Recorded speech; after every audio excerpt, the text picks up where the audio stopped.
And you're all set. Great, thank you. Good evening, everyone. Welcome to the Board of Selectmen, Select Board meeting, April 5th, 6:30 p.m. All select board members are present. I call the meeting to order at 6:30. First item of business is public comment. If there's any attendees that would like to speak, please just raise your hand. We'd be happy to bring you over. Okay. I see none at this point, so we will move on to our first item, which is Acting Chief Newell, the appointment of a student police officer. If we could bring the acting chief and Mr. Brown over.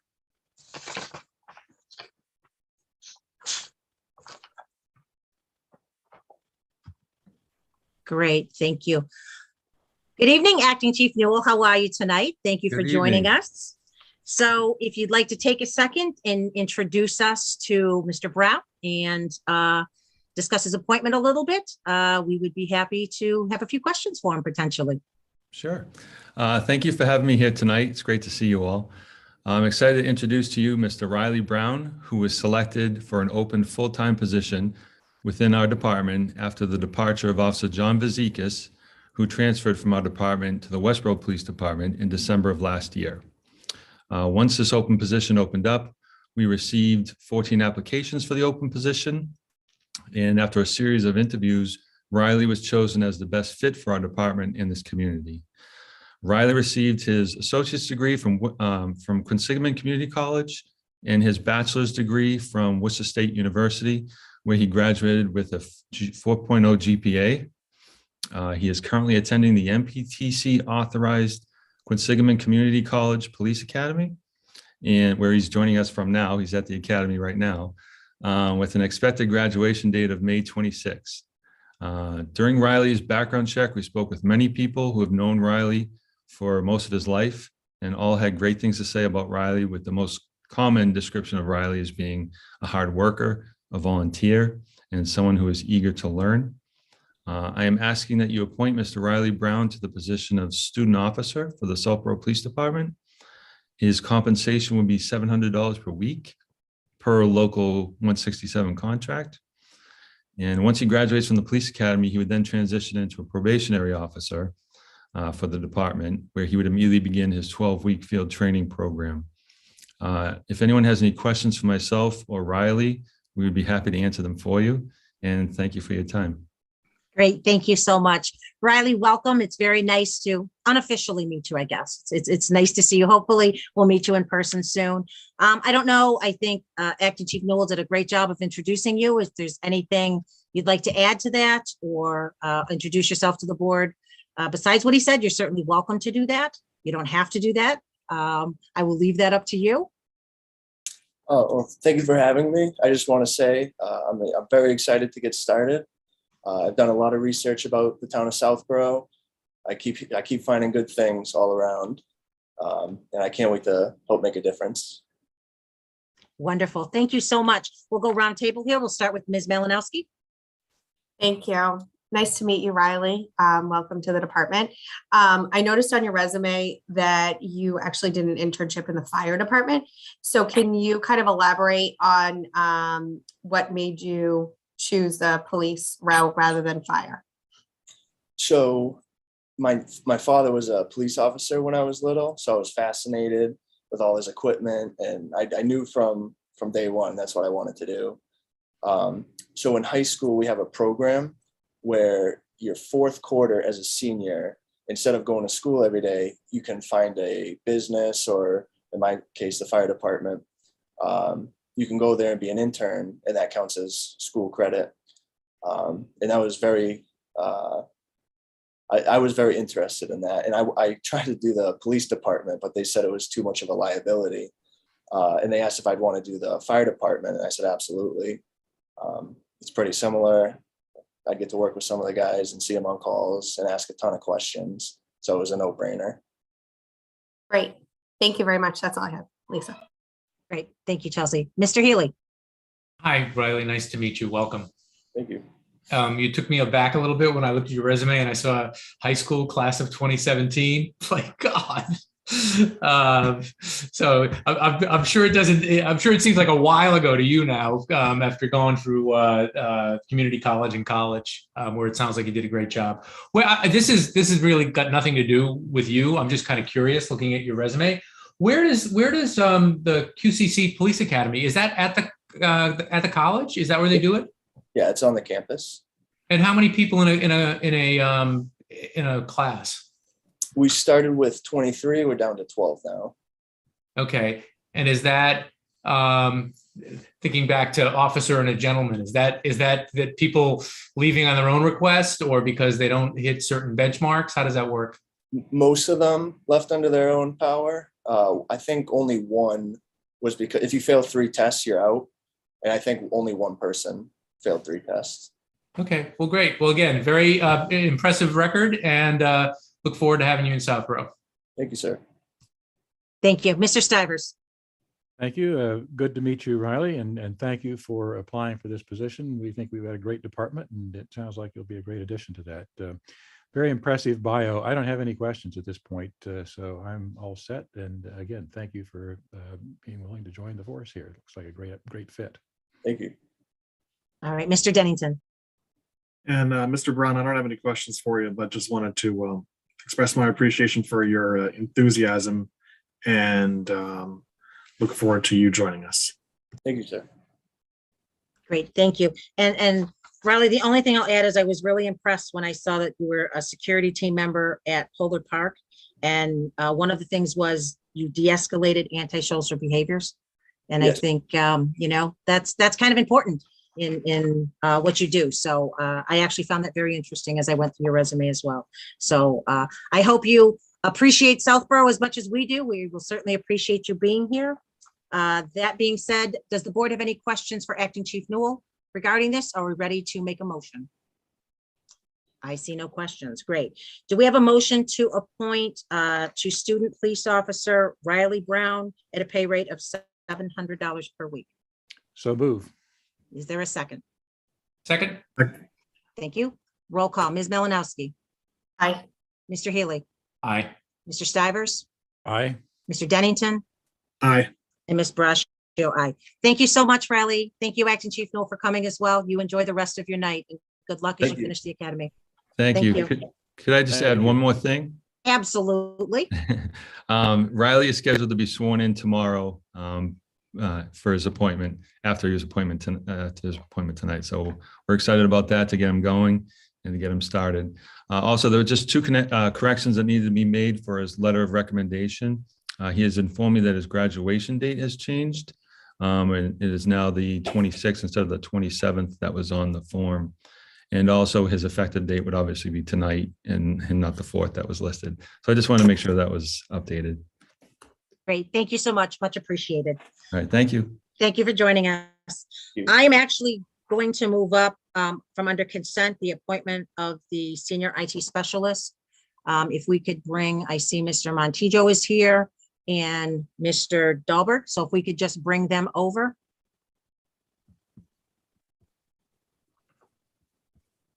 Am I all set at this point? Yes, Riley, I'm sorry, you're all set. Awesome. Thank you so much. Take care. Sorry about that. Thank you. Hi, good evening, Mr. Dahlberg. Good evening, Jay. Welcome. Jay, kind of the same thing. Why don't you give us a little bit of an intro on Mr. Dahlberg so we can welcome him and ask a few questions. Yeah, so just making sure everybody can hear me okay? Okay. Bill Dahlberg is coming from Boston College, has been there for a combination of about 10 years. He has a really good resume as far as working with technology, all different types of technology, which is really good considering what we do. And is definitely looking forward to being out of a silo at Boston College and working with multiple different layers of technology. So I had a couple of recommendation calls, referrals from him to call, and great recommendations from his friends and colleagues. And a couple of things I heard is that he's really good with cars on top of it. So maybe I might want to call him to work on my car. So I will let you guys go ahead and ask anything else of Bill. Great. Thank you so much. Good evening, Mr. Wahlberg. Welcome. Dahlberg. Sorry about that. Welcome. Do you want to add anything to what Jay said as maybe a little bit of an introduction to yourself? You're certainly welcome to. You don't have to do that. Sure, I would. Thank you. Yeah, so as Jay mentioned, I've been at BC for about 10 years. I've been very comfortable there. I've kind of, in the role I'm at, and I'm looking to expand my skills and grow them. And it sounds like I'm going to have a lot to learn at Southborough with Jay, and I'm very much looking forward to that. Wonderful, sir. Thank you so much. We'll start with Mr. Healy. Yeah, welcome, Mr. Dahlberg. Nice to meet you. Whoops, no, Jason just disappeared. All right. How big an IT, I'm assuming it's pretty sizable. How big an IT operation is Boston College? I think we're around 250 people. Wow. Yeah, it's wow. So where in the spectrum of 250 did you fall? Probably somewhat squarely in the middle, or did you move your way up as you were there for a while? So I actually started as a contractor. I wasn't even an official employee at BC. I was a temp for about 6 months. And then after that, I started full-time in the help center, which is the bottom of the barrel. That's kind of where everything flows into IT. And I worked my way up to a technology consultant, which is my current role. And I'd say that's kind of in the low middle range of the 250. Okay, so that's even more of a sizable organization than I thought it was going to be. Yes. Have you thought about and talked with Jay about transitioning from an IT operation that's large to one where, boy, oh boy, you're going to be a jack of all trades and have to carry an awful lot of different responsibilities? And your thoughts on that? Yeah, no, we discussed that extensively, and I think that was one of my main attractions for coming to Southborough, is that in an organization as large as the one I'm in, I am very siloed. We have to stay in our lane, and we escalate things to other groups that handle other matters. And in this role, it seems like I'm going to be doing pretty much anything and everything, and that's very exciting to me. I can't get to wait get my hands on all these new technologies. All right, great. Actually, that's a good perspective to have too. So, welcome, and let's see who else has some questions and welcomes for you. All right, thank you very much. Thank you, Mr. Stivers. Thank you. Good to meet you, Mr. Dahlberg. And again, thanks for applying for this position. We think that's a pretty exciting opportunity. One of the things I was interested in, as Jay, I'm sure, has told you, one of the things that he's been working on is beefing up our cybersecurity protection from a variety of potential external threats. And I think we've made some good progress there. What kind of background do you have in that specifically? Did you get involved in that to any degree at BC? Not specifically. We have a specific cybersecurity group at BC, but in terms of user support, on the ground level, I was very involved in day-to-day, user training, making sure people were aware of best practices, updating and maintaining antivirus on client machines. So I've been at it at the ground level, and obviously it's something that's very important, and I'm looking forward to learning more about it with Jay. But that's something that's definitely on the forefront of my mind. It makes me nervous. I think, as it probably should everybody.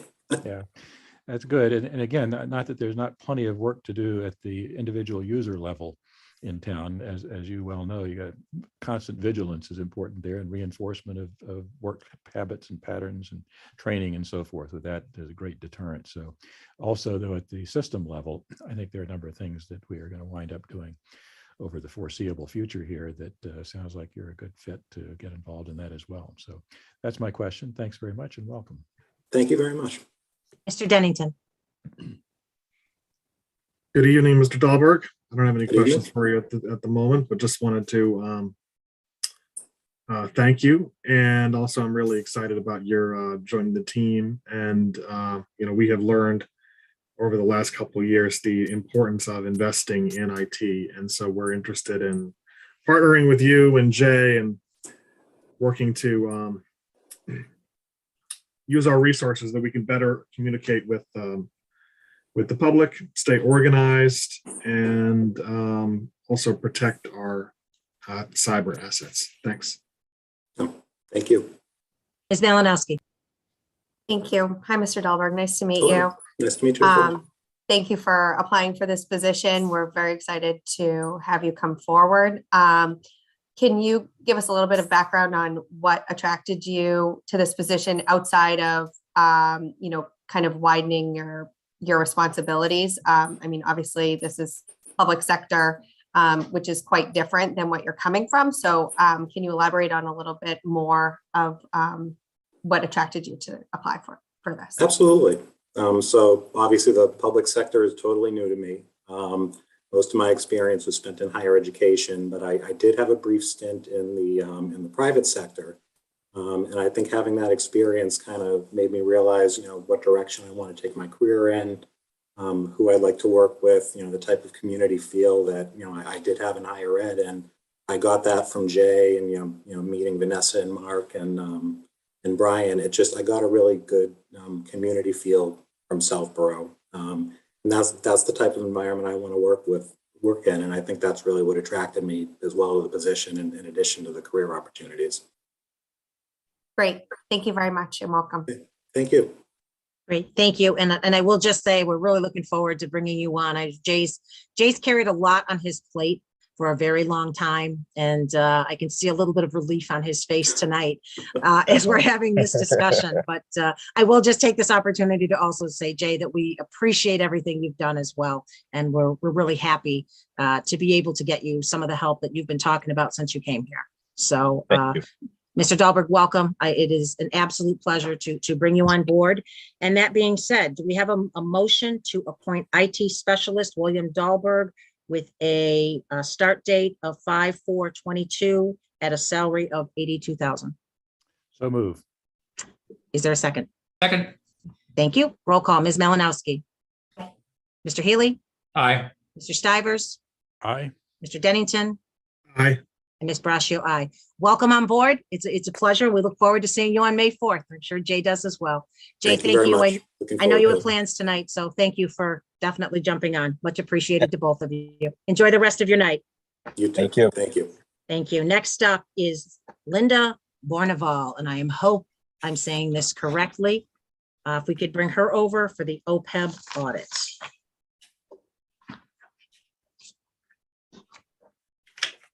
And I think Brian's here too. Vanessa, can we bring Brian over as well?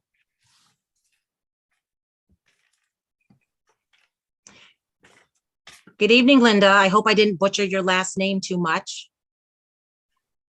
You said it beautifully. You must have some French Canadian in you or Oh. something like that. I wanted to make it sound as exotic as it looked. Yeah, So sounds great.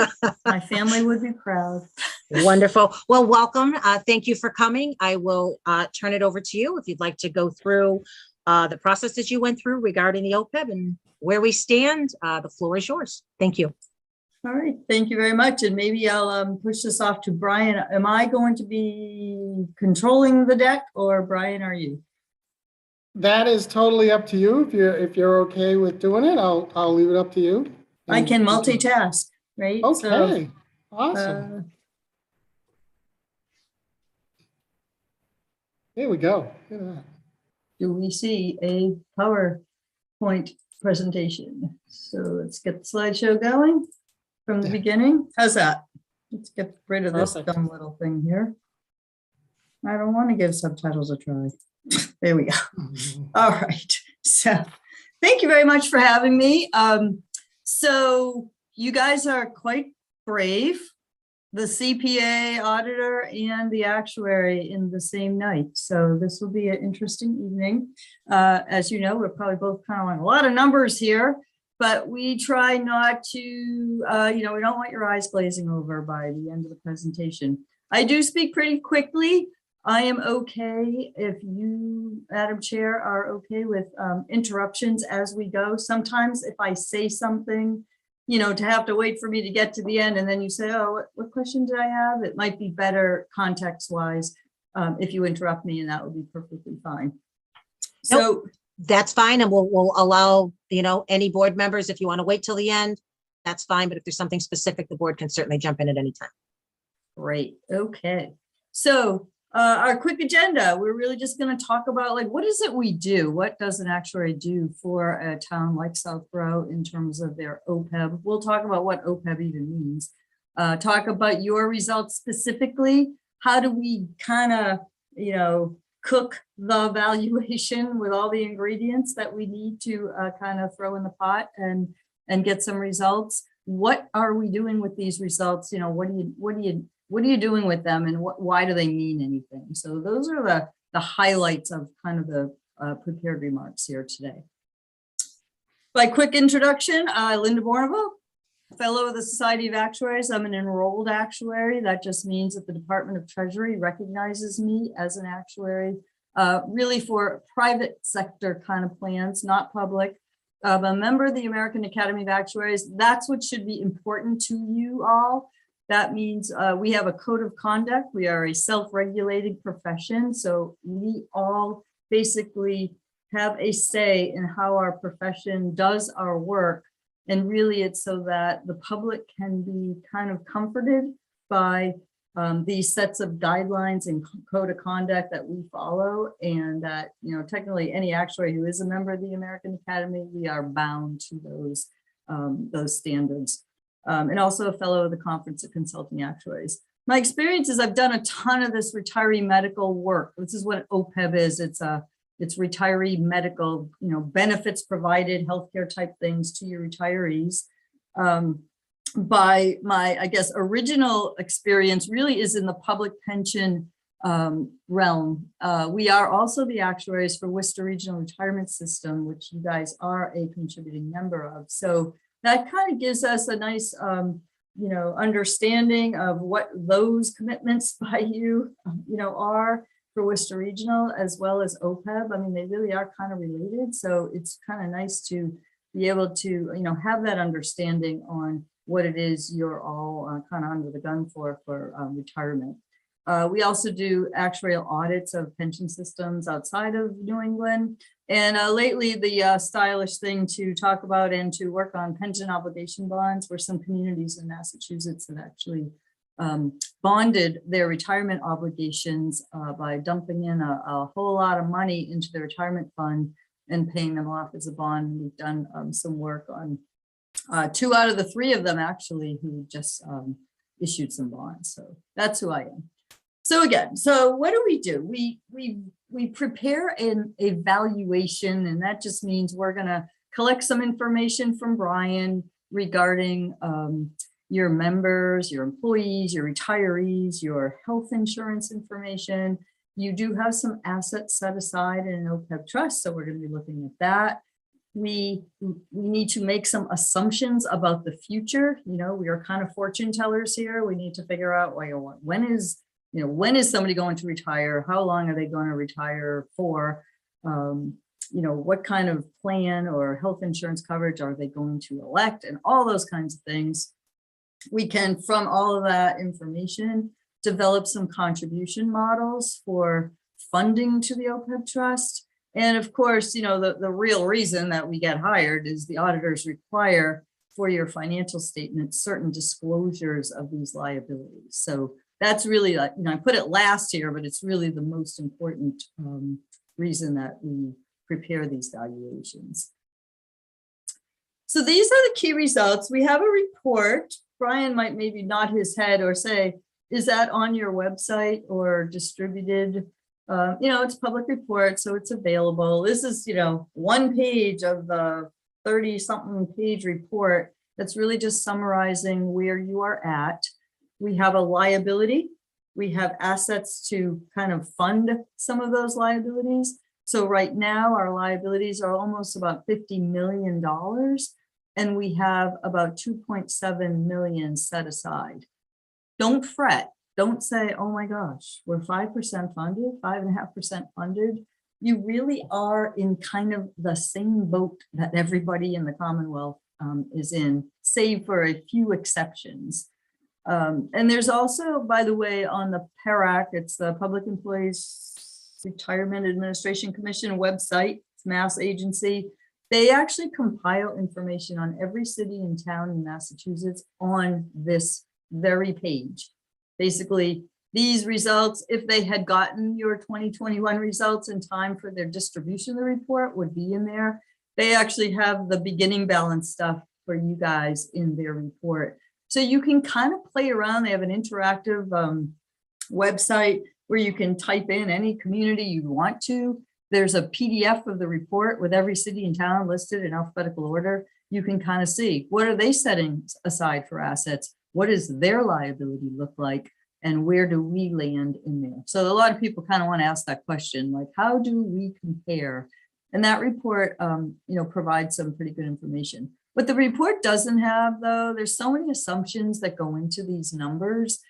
You really have to drill down and see a full actuarial valuation report side by side to understand truly why there is a difference. There could be a community who offers the exact same healthcare plans that require their retirees to pay the exact same contribution amounts. And one could have a liability of 50 million and the other could have a liability of 25 million. And you would say, why, how can that be? And we'll get into that on why there's so many different reasons why results are different. And by the way, I get these questions all the time from, auditors will ask me, I have 2 clients, I have 2 different actuaries, and how come this one has, this for liabilities and this one has that? And I say, well, if you show me the reports, I can kind of point out, the reasons why something might be different. This is just a short little historical chart on kind of where you've been. GASB 75 or 74 and 75 was effective for the 17 fiscal year. Because it was effective in 17, you kind of got to start at 16 to get you a beginning number. But this kind of gives you a little picture of how things are progressing. Again, they're so immature, these programs, in terms of funding, that you can barely see where your assets are. Honestly, they are the little green shaded thing in the middle, right? So, and then the darker green, that's sort of how your liabilities are changing over time. The bond rates, we'll talk about that, on what that means, are really wreaking havoc on these liabilities, because the rates are in a few of the years were wildly changing year over year. And so that is going to get you that kind of crazy green bar going all over the place. And then assumption changes and just all kinds of things, again, play into the green bar. The pale green are your assets that you've set aside, where you kind of control what you're going to put into those assets, what kind of investment policy you're going to have on how you want to invest those assets, meaning a 60-40 equity fixed income portfolio type thing. This is kind of one of the few, besides retirement funds, that a public entity can actually get some meaningful returns. It's not a general fund where you just have to kind of park it in cash or something very safe. You actually can have, there's an exception in the Commonwealth's statute, you can invest these funds because they're long-term, right? Some of these things, like you got a 22-year-old in this valuation who isn't going to retire for 40 years, and you might not even need the assets for 45 years. You want to make some money over that period of time. And so that's the point of the pre-funding. And we'll talk a little bit more about that on pre-funding, and pluses and minuses, why you want to do it. So in Opeb Trust, you have established a trust, you've opened an account, you accumulate assets, whether you have a formal policy or you don't have a formal policy. There is nobody like PERAC or the Commonwealth telling you to fund. This is strictly left to local choices and local control. So it is really up to Southborough to decide if they want to accumulate assets in a fund, and whether or not they will, how much they're going to invest, where they're going to invest it. All of those things are left to you. There is no current statute in Massachusetts. Actually, there are very few throughout the country that require OPEB. Unlike pensions, Chapter 32, right, requires funding of your pension. They must be fully funded by 2040. Very strict funding rules under pension. None of that exists under OPEB. By the way, I forgot to define OPEB. The reason they call it OPEB is the acronym for Other Post-Employment Benefits Other Than Pensions. That's what the other means. Kind of a goofy, whoever came up with that title was not truly creative, but the other, it just means it's not a pension benefit. It's not that benefit that Worcester Regional or Mass Teachers Retirement requires. You know, the 2.5% of a final pay times years of service. This is not that. This is health insurance, dental if you offered it, life insurance to retirees. Okay, so that's really what we're looking at here in terms of what it is. What's this benefit? Once you accept or adopt a trust, GASB says, in order for you to recognize that trust, I'm not going to kind of give you just a pass. Oh yeah, let's open a checking account down at Southborough Savings Bank, if there's such a thing as that, right? They just really are saying there are some criteria here in order for the auditors to accept that trust and to actually recognize it. So the 3 trust criteria is that 1, the assets that you are accumulating are used to provide these benefits, OPEB, to your retirees. That's it. You can't build a school with it. You can't, you know, hire a junior police kid.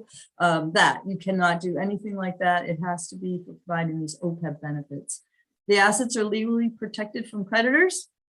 And once those contributions go in, they cannot come out, right? They can come out for the purpose of providing the benefits to your retirees. Now, keep in mind, you have a trust, but you are already providing benefits to retirees. You're already paying out 60% of the healthcare premiums that are due on behalf of your retirees. So you do provide benefits. You just probably don't take them out of the trust. When you're 5.5% funded, if you're going to start drawing from the trust, you will soon be 0% funded, I guarantee you. So you're kind of working on that project of trying to get closer to a better funded status. Okay, so we talked a little bit about funding policy. Some entities create a funding policy that's based on the percentage of free cash or their proceeds from a cell tower that they rent or the meals tax they may collect. Others say, like you guys do, we're going to contribute this fixed dollar amount, maybe until some other things in our budget free up.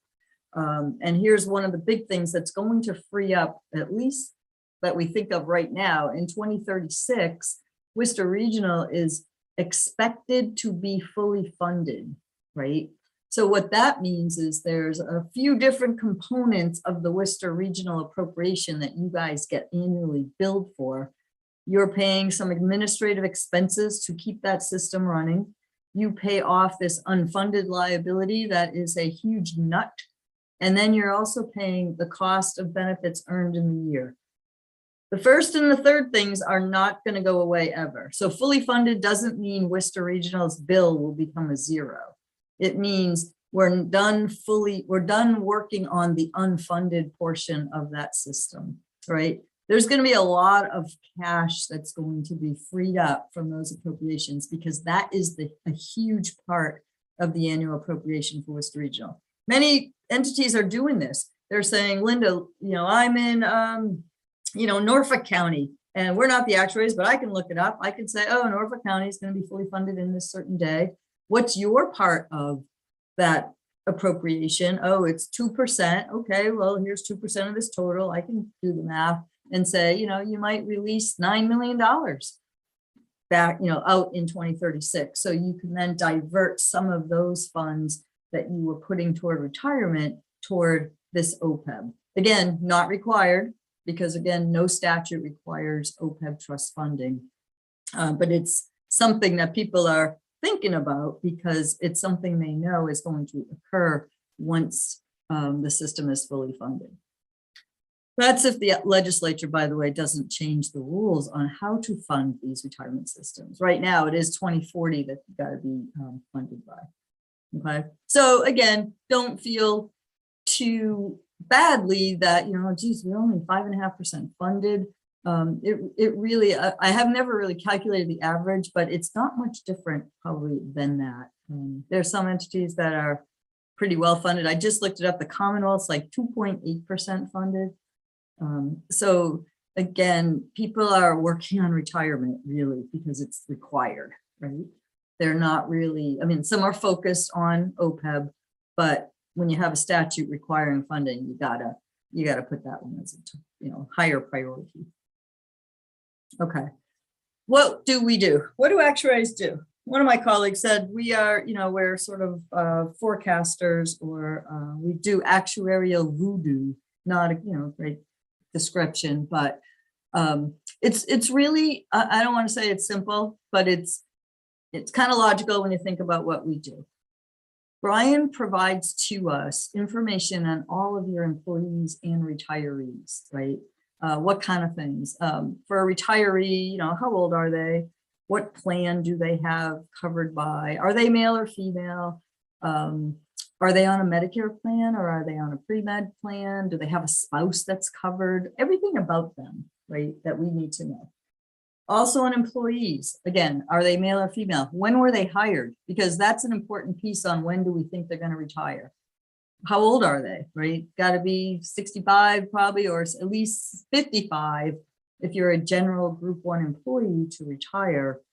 So we need to make predictions on when we think all these future retirees are going to kind of land in the pay status of getting a healthcare benefit. Then the town provides us with what it is do you offer? Do you offer health insurance? The answer is yes.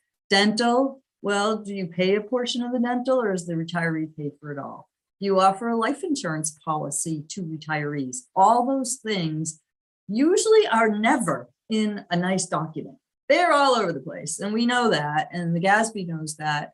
So what they have defined is this thing called the Substantive Plan. That just means, what do your retirees understand their benefits to be? That's it. All right, so here's the plan, here's what they do, here's what they pay, here's what you pay. We take that. Then we have to select a whole bunch of assumptions, because we need to figure out how the future looks. What kind of benefits are you going to be paying out into the future? When will people retire? How do health insurance premium rates change over time? What's inflation looking like in the future, 20, 30, 50 years from now? All kinds of things. A very important assumption, how long do you think people are going to live? Because you're going to be paying this health insurance coverage, 60% of it, until death. How long will their spouses live? Who's got a spouse, who doesn't have a spouse? All those things, we kind of put it in the bowl, we mix it all up, we throw it in the oven, we push a few buttons, and out come a whole lot of results that we then use to create all of your funding and accounting disclosures. Plan provisions, I won't go over all these, they're in our report that we detail, but this is kind of like the summary. We have some Medicare eligible retirees and spouses who, by the way, their plans are a lot less expensive, the ones that the town provides, because Medicare becomes primary. That's key. You want to get your retirees, if they are eligible, onto the Medicare eligible plans. Very important, because otherwise they are very expensive to keep on, like PPOs or HMOs when they're in their 70s or 80s. Kind of right now, the statute does require you to put them on there. I believe the statute even goes as far as saying, if they don't prove to you they're not eligible, you can push them off. Usually they'll come in with we're not eligible, I didn't have my covered quarters. So then you kind of have to hold on to them in the what we call early retiree or active plans. Little life insurance policy that's provided to retirees. As you could probably imagine, it is literally a drop in the bucket on this liability, because the health insurance component is so much more expensive. It's all of 36 cents a month, I think. 17.5 cents, is that right? Yeah, right. 17.5 cents, kind of weird, but it is. You also offer dental insurance to retirees, and that split between the town and retirees is 50-50. The assumptions I've listed here, the most important ones, there's an economic assumption that we have to, once we project all of those benefits to the future, we've got to discount them back to the future, back to the present. I mentioned something about the bond rate. The bond rate is for really anyone who has no assets and no funding policy and nothing. The GASB kind of believes that you have borrowed this liability. So they say then discount it at a municipal bond rate. Right now, at least when we did this valuation back in June, the bond rate, municipal bond rate was 2.16%. Liabilities discounted at that rate can become very large very fast. Then we have assets set aside that we think are going to earn 6.65 on average every year forever. You guys have a pretty nice funding policy. We look at what you've got set aside and we call what you get to discount at a blended rate. You're kind of in between using that full bond rate and the full long-term rate of return. The more assets you accumulate and the more robust your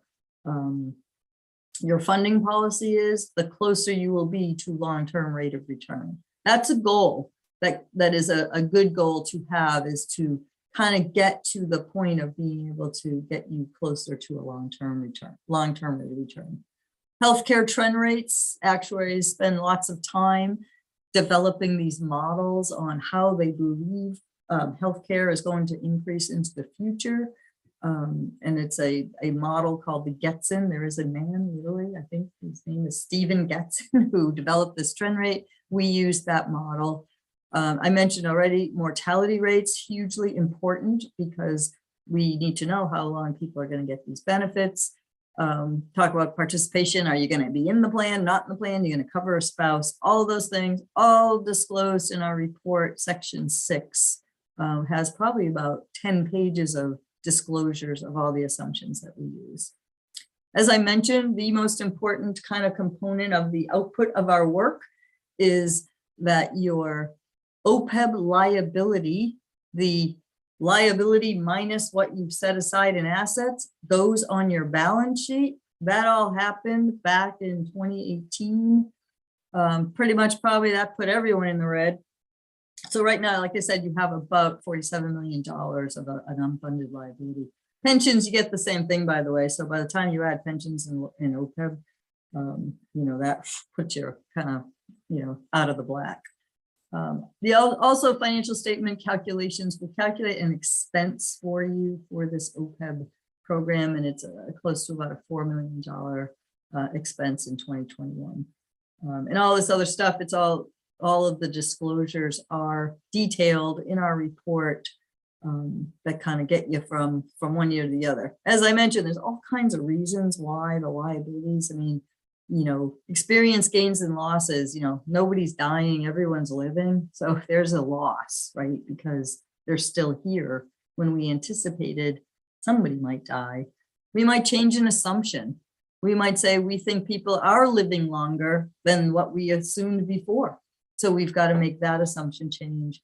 That ups the liabilities. Or conversely, there may be we might say, we don't think 85% of your retirees are actually electing coverage. We might think maybe it's 80 based on some experience that we're looking at. That would actually reduce your liability. So there's all kinds of things we're looking at that have impact on the results that we're getting. And obviously the assets, right? We think they're going to earn 665. Maybe in June 2021, that was not the case. I think we had in the close to 30% return, by the way, in most OPEB funds in 2021. So that was good news. That was the only good news that we get to provide this year, because usually everything else that actuaries present is not good news. Just so you know, there's our report, kind of just let you know, you can knock on Brian's door and I'm sure he has it. The GASB is who is our sort of cookbook persons who kind of tell us how to do all of this and disclose and provide the auditors with the information that they need to properly put all of this stuff in your financial statements. We do work closely with many auditors. They want your census data from us. They want to kind of prove that Brian gave us like the right stuff. They have questions on how come this went this way and that went that way. And we work with them to kind of try to explain, just like I'm not an auditor and I have no idea what those people do. They probably have little idea of what exactly we do. And that is my prepared remarks. Great. Thank you so much. That was pretty comprehensive. Brian, did you want to add anything to that before I open it up to the board? No, I'll just make a quick comment that Linda and actually Tony, who's coming up right after Linda, are both first-time auditors here and actuarial people. So for various reasons, this is the first year for both. So I just wanted to mention that. Great. Thank you, Brian. So thank you for this. It was pretty comprehensive. It was a great report. I did go and look before I open this up to the board. I just want to say I did go and look at what other towns and where other towns are at on the PDF. And I was actually kind of surprised that some of the liabilities that are out there that aren't being funded at all at this point. They're at 0%. So I was a little bit shocked at that. So Mr. Stivers, we'll start with you. Okay. Thanks. And thanks, Linda. Very comprehensive. Couple of questions. Maybe this is for Brian. Who's actually managing our Opeb Trust assets these days? We have an investment firm that's pretty common in the municipal area. It's Bartholomew and Sons Investment, and they actually handle our trust fund too, and the CPC, Community Preservation Act funds. And do we actually vote as a select board on the investment strategy in terms of asset mix kind of things? I don't actually recall doing that. Maybe I missed that one. No, when we first opened them, probably, God, I don't want to age myself, but probably 20 years ago, we sat down with them and went through an investment split, like Linda mentioned, like 60-40. And then annually we'll meet again. It's usually just internal people. And we just go over the results and if there's any concerns or, where we want to go for the new year. Okay, interesting. I was struck by the 29% return in the most recent year. That's a wonderful, wonderful result. Clearly hard to replicate, but a question for Linda. In that kind of a world, our borrowing rate is remarkably low these days. Why don't more towns actually borrow and bond this liability? And I got to believe that equity markets are going to return far more than 2 or 3% in terms of investment returns over the next 20 years. So that would seem to me to be a pretty interesting strategy for people to pursue. Yeah, great. Can't do that. Great question. As I said earlier in my remarks, A&F allows pension obligation bonds in the Commonwealth. I've heard they do not allow OPEB obligation bonds. Pretty strict. Got to go through a lot, even on these pension obligation bonds. I mean, we're talking, the couple I've worked on, $360 million in issue. One was 175 million. I'm working on one that might be 750 million. Okay. It's a lot of money. Right. Right. I must have misheard then. I thought I heard you say that some towns are bonding the OPEB liability. So I don't think I've heard of any in Massachusetts. Okay. And I just heard actually like a week ago that they said the Commonwealth was not allowing that. Now I've never seen that, officially, but I kind of heard it in passing. I'm not suggesting that we should be the first, but it's an interesting strategy if you could basically arbitrage, which is a good strategy sometimes. Follow up on one of your comments. I actually did download the PURAC spreadsheet thing, and we're at number 117 out of almost 300 towns in terms of the funding percentage. So we are a little above the midpoint there, and clearly there are a lot of towns that are doing far worse than we are. I had a couple of questions about your inflation assumptions. Again, the 2.2% inflation assumption seems to be awfully conservative given the current outlook for overall inflation, and the medical cost inflation at the 7% and dropping by 0.4 a year. I'm actually in the healthcare business, and I certainly don't see that kind of a drop in healthcare costs over the long term. So is that not something that could actually send that liability up substantially if you're underestimating on the inflation and overestimating on the progress in terms of medical cost reductions? Yeah, let me take the second question first on the healthcare trend rates. So as I mentioned, it's a model that takes into account inflation, utilization, technology changes, all of that kind of stuff for the short-term rate. So this year, I have to say, we've not seen even the 7% increases. I mean, that was, we kind of have just brought that down from 8.5. Our short-term changes are definitely going down. The issue with the tail end and we get to that ultimate rate, I think in 2075. If we kept that too high, it would take over GDP, right? So healthcare and prescription drugs would be all. We have nothing else. So the model has to sort of have this sort of macro review of it, that it doesn't, get there too quickly and stay up there too high. Yep. So that is actually the most difficult piece of our assumptions. Somebody who retires or doesn't retire at 55, maybe they retire at 56, that's not really hugely impactful, but we really struggle with, we never match, we never hit the health trend, perfectly. But in the long term, like, we've got to settle it, right? We've got to kind of get that at a 4% ultimate. That's pretty common. That 4% ultimate, you've got part of it is inflation.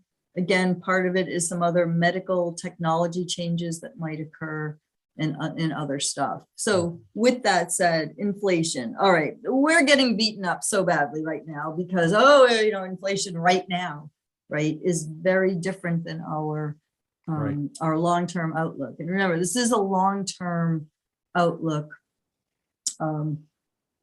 Inflation, I want to say, like a couple years ago, on the long-term idea of it, was in the threes, right? And actuaries have kind of continually chiseled that thing down. The Social Security report, actually, their intermediate assumption is 2.4. Now, their reports have been late this year. It's not out yet. It used to come out in like February, March timeframe. Last year, it came out in April. And it was still, I don't think it went down any. Maybe it stayed at around either 2.4 or 2.3. So they're still kind of thinking, long term, still in the kind of mid to low 2. Sorry. Yeah. Clearly hard. Just like you might say the 2021 market returns were just awesome. So why are we, thinking that we're going to have a 6.65% overall return on our, it really, we look at historical for some perspective, but we don't really use historical for our future forward-looking assumption. Yeah. Again, hard to predict, certainly. And I'm interested in that one simply because the math makes it pretty sensitive to those particular assumptions.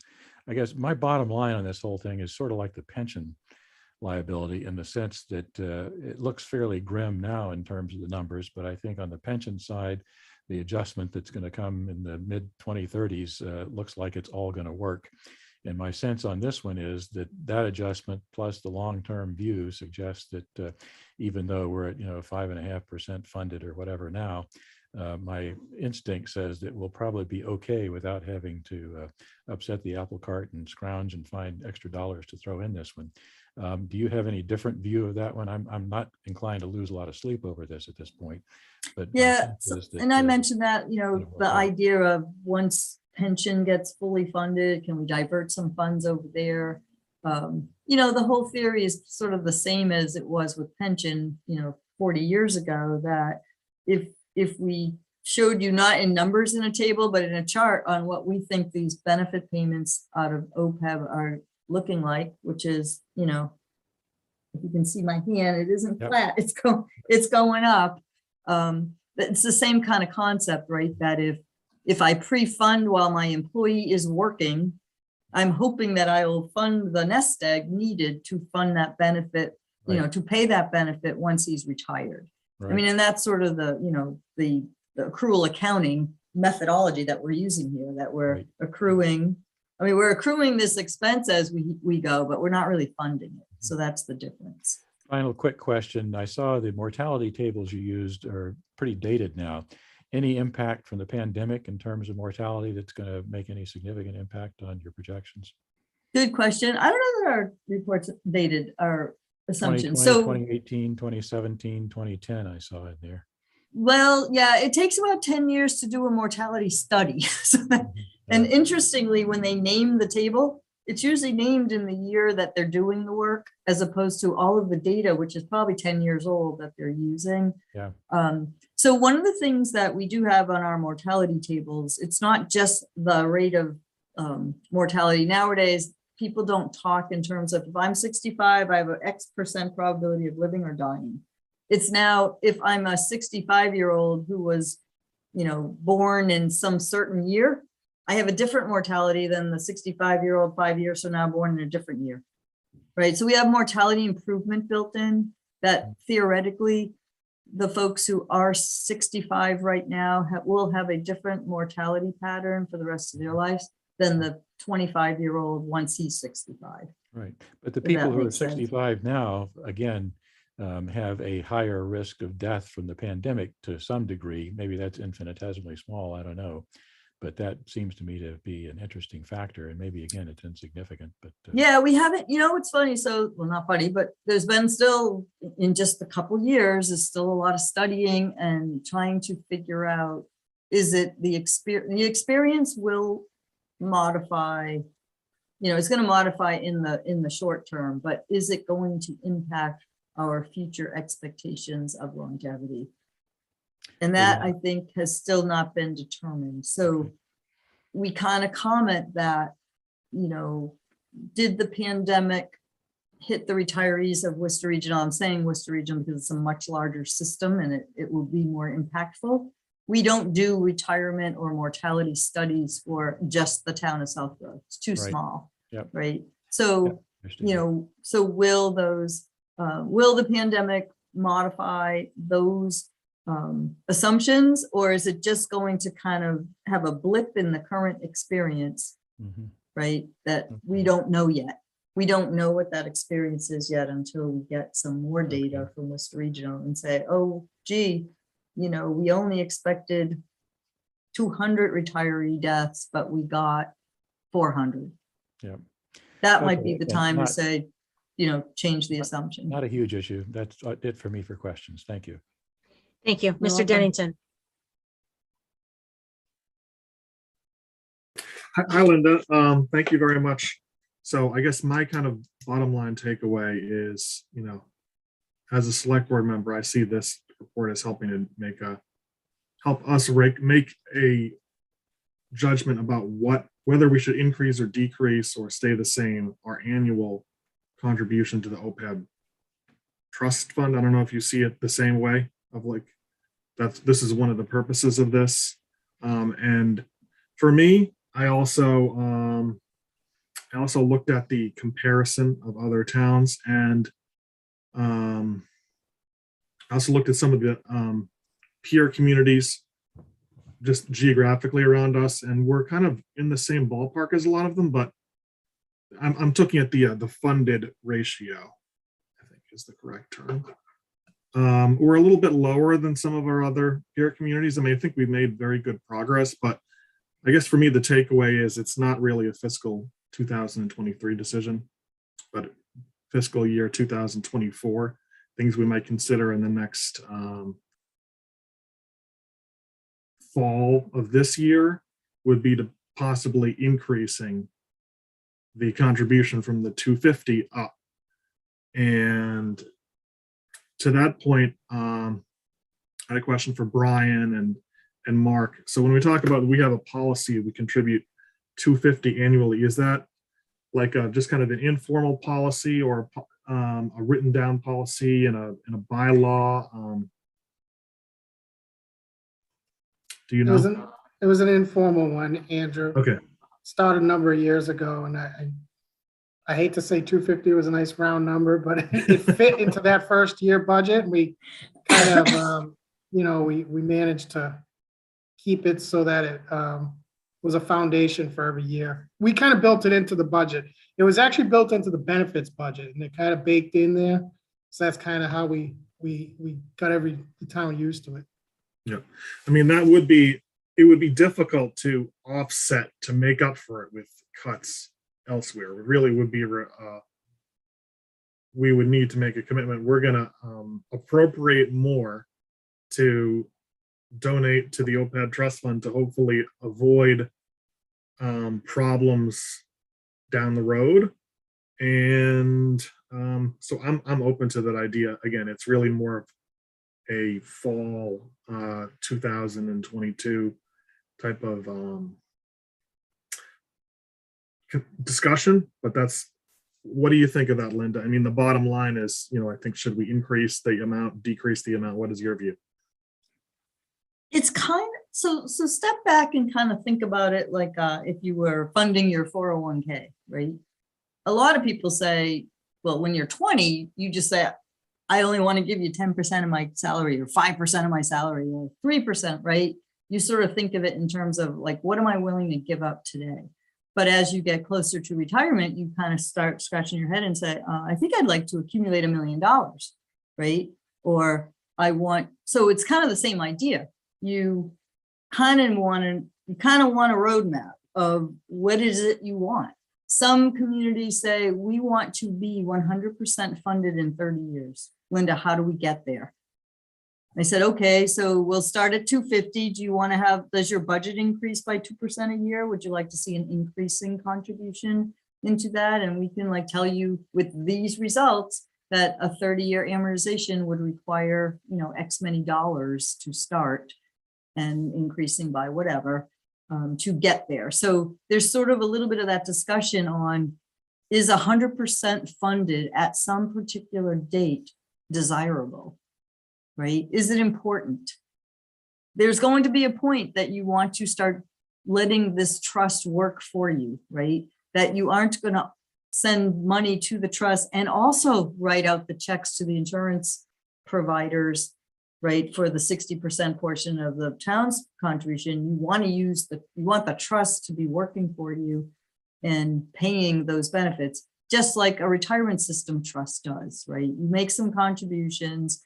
You would love to be fully funded. So then you're just kind of paying the new benefits and the administrative expenses, and all pension benefits are paid out of that trust.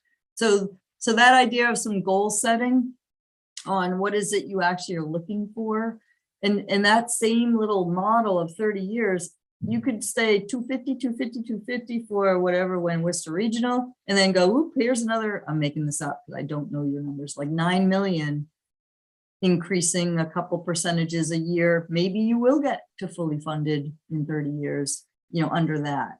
So those are the kind of things that you can say, yeah, maybe in the fall, once we have all this stuff in place, it's quite simple for us to model these sort of like 30-year funding plans. Just like you probably see on the Worcester Regional reports, right? You'll see a funding schedule, exact same thing. It's just a method to get that mortgage paid off, is really what you're doing. And with some goals in mind on, how well funded do you want to be? Thank you. Thank you. Ms. Malinowski. Thank you, Linda. You summarized a lot of material very well. So thank you for making it very clear. I do not have any questions, but I look forward to working with you in the future. Thank you. Mr. Healy. Hi, Linda. How are you? Good. Actually, there may be a series of questions, but it's one basic theme. Understanding that there are some communities, I think Mr. Stivers said we're in the 100 teens or so. That means there's 100 some communities that I don't want to say are in better shape, but have a higher percentage of funding that they've achieved. Are there any communities that you can point to that have had strategies other than simply, I guess there's two basic strategies. One is you increase your annual contribution to the fund. And number two, somehow you decrease the benefits that fall into the OPEB bucket. Putting those two aside, are there any strategies that any of these very successful communities to drive up that percentage number have used that you've seen that we might think about in the either near or medium term? So instead of here's this fixed dollar amount maybe, and we might tweak it a little and increase it over time, some communities will ask to calculate what we're going to call an actuarially determined employer contribution. Our report provides that number for you, and I'm gonna, I guess I'll hit stop share, and I gotta go look at my report because I didn't know how to do that without doing that. So hold on. So we calculate that, but for some communities, that number is like right now not achievable, right? It's just too large. But others would say, okay, can you please, here's what we're paying right now. We're comfortable with increasing until we get to this actually determined contribution, and how will that look? Okay, one of the things that happens, as I mentioned, as you get better funded and your policy becomes a little more robust, your discount rate increases, therefore your liabilities drop. So you're not only chasing a better funded ratio, you're also chasing a better discount rate, right? So Lisa pointed out, oh my gosh, there's so many communities with zero assets, right? Well, they're all at the bond rate. They're not chasing anything right now. They're gonna have to just live with the bond rate. And literally we look it up on a chart, and we use the bond buyers. They come up with a bond rate every Thursday, right? But on June 30th, we look it up. It was 2.16. A year before that, it was 2.21, and a year before that, it was 3.58, I believe. So that bond rate between 19 and 20 dropped 130 basis points. Do you know what that does to liabilities? It like more than doubles them. But going the other way, if we can start working to a plan, and sometimes you don't need to be like hugely funded, but with a little bit better robust plan for future contributions, you can push that discount rate up. And we have these really, we call them our ugly tables in the back of our report, table 1, 2, and 3. They go on and on and on to like 2118, I believe, is the final year of the last, literally the last benefit paid of the group you've got right now. We want to see that your assets will never run out. With a robust funding policy, that's our proof. One, to the auditors, they want to kind of see that please prove to us their assets won't run out. Then you can say, Linda, yes, you can use the long-term rate of return. So that's 100 basis points for you guys, right? 665 is the long-term rate of return, but we're discounting at 565. So there's another, 100 basis points generally decreases liabilities by about 25%, depending on the benefits. So, you're looking for those kinds of things to get you to the long-term rate of return. That report that you're looking at, the comparative city-town report, hopefully, I think it does, has the discount rates used. So be careful when you're doing comparisons, right? If you see like a 7, that's probably a long-term rate of return.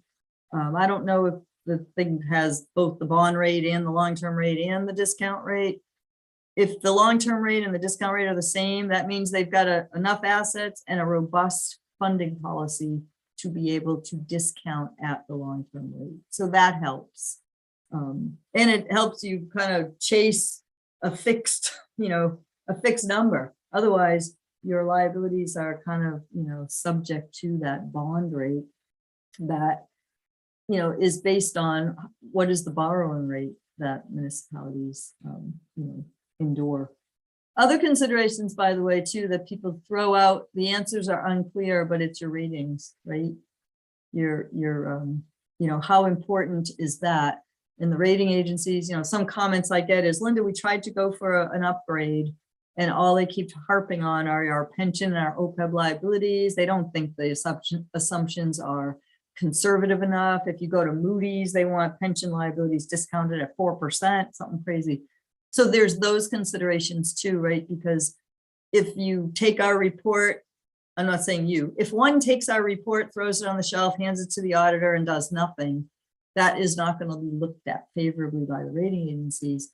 Whereas, effort toward reviewing your benefits all the time, as you mentioned, possibly decreasing the benefits. The problem with that in Massachusetts is once you adopt 32B, which is the statute that are these benefits, you can only charge retirees 50% of the cost of the health benefits. So you're kind of stuck there. There's not much, if you're at 50, which you are not, there's nowhere else to go, right? In terms of benefits, finding, maybe good plans. I think that's what we noticed when we saw not many increases in plans this year. We kind of scratched our head and said, yeah, but are they like remodeling the plans and basically passing more cost on to the retirees in terms of co-pays or co-insurance or whatever? You know, premiums are staying looking nice, but perhaps the out-of-pocket stuff might be shifting. Okay. So those are the things. It's really the coming up with some goals and the idea of where do you want to be? And again, you don't want to take current funds that might be used to hire a teacher or a police officer and say, oh, we're going to fund our Opeb Trust. It's not sexy. It's not that, you know, exciting, right? To fund these long-term obligations. Okay. All right. Lisa, I'm good. Okay, great. Thank you. So I did have a couple questions. One someone else asked and one you already answered. So I appreciate it very much. I think kind of as everyone has said, it's something we're really going to have to look at as we go into the next budget season. We appreciate you coming. It was a pleasure meeting you, and you gave us a ton of information. It was a great presentation. So Thank you very much. thank you very much. And we look forward to working with you in the future. Thank you. All right, thanks. Thank you. Take care.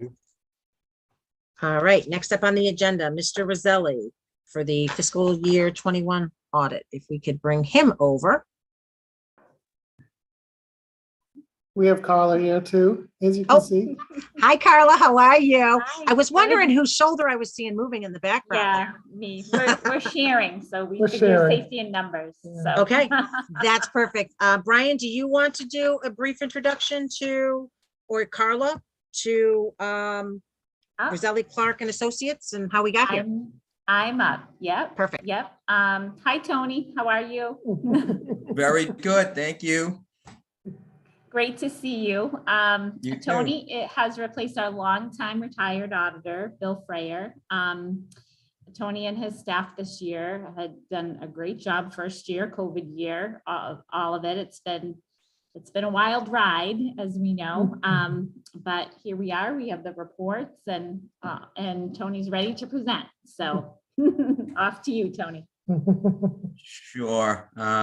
Just a quick introduction.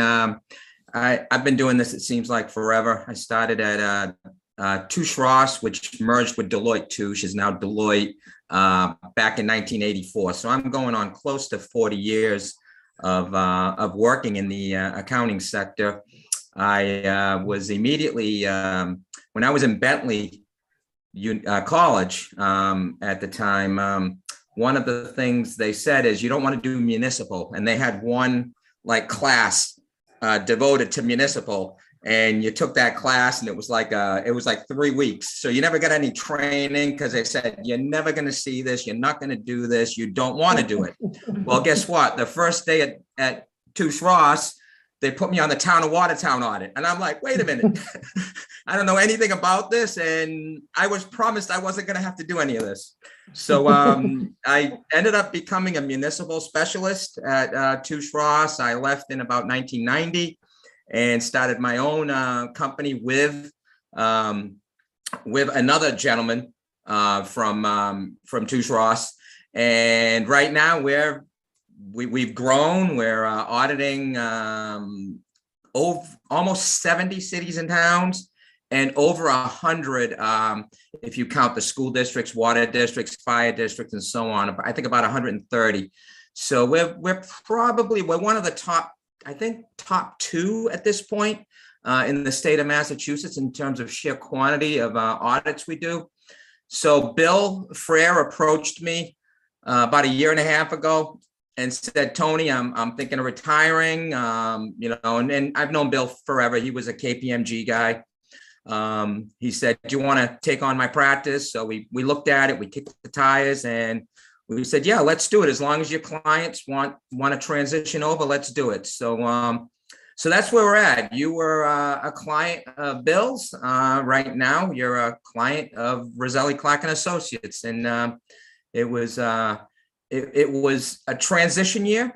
So I'm not going to tell you there were no bumps in the road. You also had a first year for the actuary. So the report, the actuarial report that's normally available like in August, September, didn't come out till January because Linda had to reacclimate herself with everything and go through the entire data routine, which is a very lengthy process the first year. So, and then you had ARPA, you had CARES, you just had a lot of things rolling in. I got COVID in February. I'm good now, but I got COVID in February, so I was laid up for a little bit. So one thing after another, but here we are, we're at the finish line. We got you a report. We met the deadlines, which is great. And so I'm here to do the presentation. I don't know if you want to pull it up, Brian, and we can go from there. Sure. Okay. Okay, super. And I'm going to be able to answer some of those Opeb questions that Linda was unable to answer. So when we get to my Opeb slide, that'll be something that I'll remind myself about the Opeb bonds and the, some of the things with the rates, so we can maybe add some color to that, which will be good. So today, I'm Tony Roselli. Like I said, I'm a partner with Roselli Clark and Associates. So we'll do a quick introduction of what an audit is and why we're doing an audit and why Southborough needs an audit. I'm going to look at economic trends. I'm going to look at your bond rating. Why do you have a AAA? I'm going to give you some tremendous insight as to why you folks have a AAA and some other towns don't.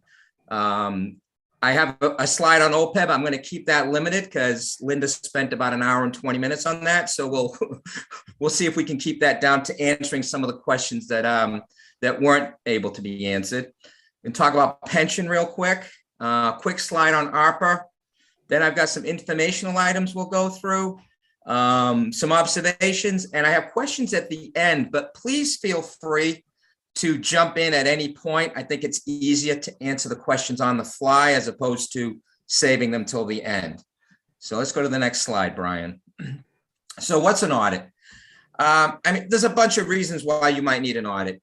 First of all, you're a government entity, and if you reach certain thresholds, you fall under what's called the Yellow Book, which is GAGS, Generally Accepted Government Auditing Standards, which forces you to have an audit. A second reason why you might have an audit is if you receive over $750,000 in federal funding, you're required to have an audit. A third reason is if you are an issuer of more than 10 million in bonds, you have to have an audit done within 270 days of the end of your fiscal year. And then the fourth reason is it's just good business practice. So even some of my smaller clients out in the western part of the state, I tell them, hey, once every 3 years, you should have someone come in, kick the tires, do an audit, provide some transparency to your financial process.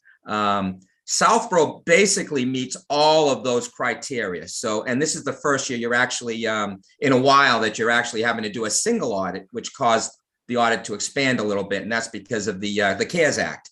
You got enough CARES funding to push you over the 750. So the audits require us to review, it's an internal control over the major transaction types. And those are your receipts, your disbursements, and your payroll. Those are your major transaction types. So we have to review internal control over those.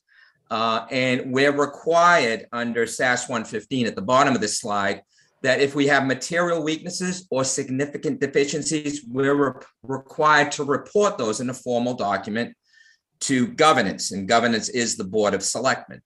And as part of that, we do a risk assessment and other things in material areas. One of the misnomers about an audit is, the town clerk steals $20 from dog funds. How come the auditor didn't catch that? And the thing I like to really emphasize to folks is when we do an audit, it's a sampling. We can't possibly look at every transaction. And like I said, we go through, we do risk assessment. So we're probably not going to catch that $20 theft in the town clerk's office unless we come across it by accident. It's in one of our samples. So I try to really emphasize that what we do is not a forensic audit. It's a financial statement audit that's verifying the balances that Brian and Carla give to us and that we provide to the investment community, the feds, the state, and so on. So I just wanted to kind of, push that through. Some towns say, hey, Tony, can you take a closer look at a department? We have some concerns in this particular department. Revenues don't look quite like they should. Is there something possibly going on in that department? So those are called departmental reviews, where we would go into the department and expand the scope of the audit by adding a more thorough review of a particular department that might be causing concerns to you folks, or we may spot something that says, hey, this is a concern. Do you want to do any expanded procedures in that particular area? So that's kind of what an audit is. Any questions, feedback on that first slide? Okay, let's jump into the economic trends.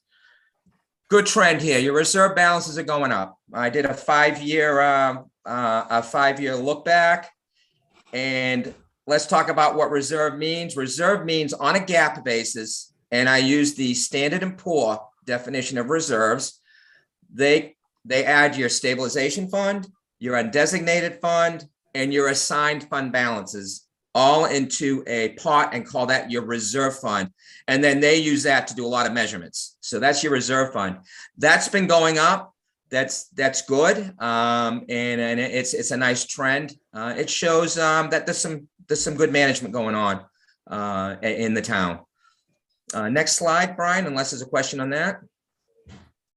Okay, so reserve ratio.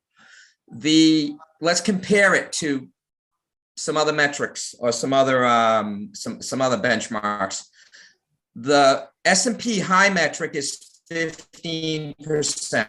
So S&P, to score you a 1 on reserve ratio, needs to see a 15%. You folks are at about 9.8. So you're actually in the second tier. You're scoring a 2. And I'll talk about why that's not critical, why you're not a 1 when we get to our discussion on the bond rating. The state average is about 10, so you're right around the state average, and the low metric is below 4, so you're well above the low metric. But right now you're at about 9, right between 9 and 10%, which is right around the state average. And again, it's a good place for Southborough to be.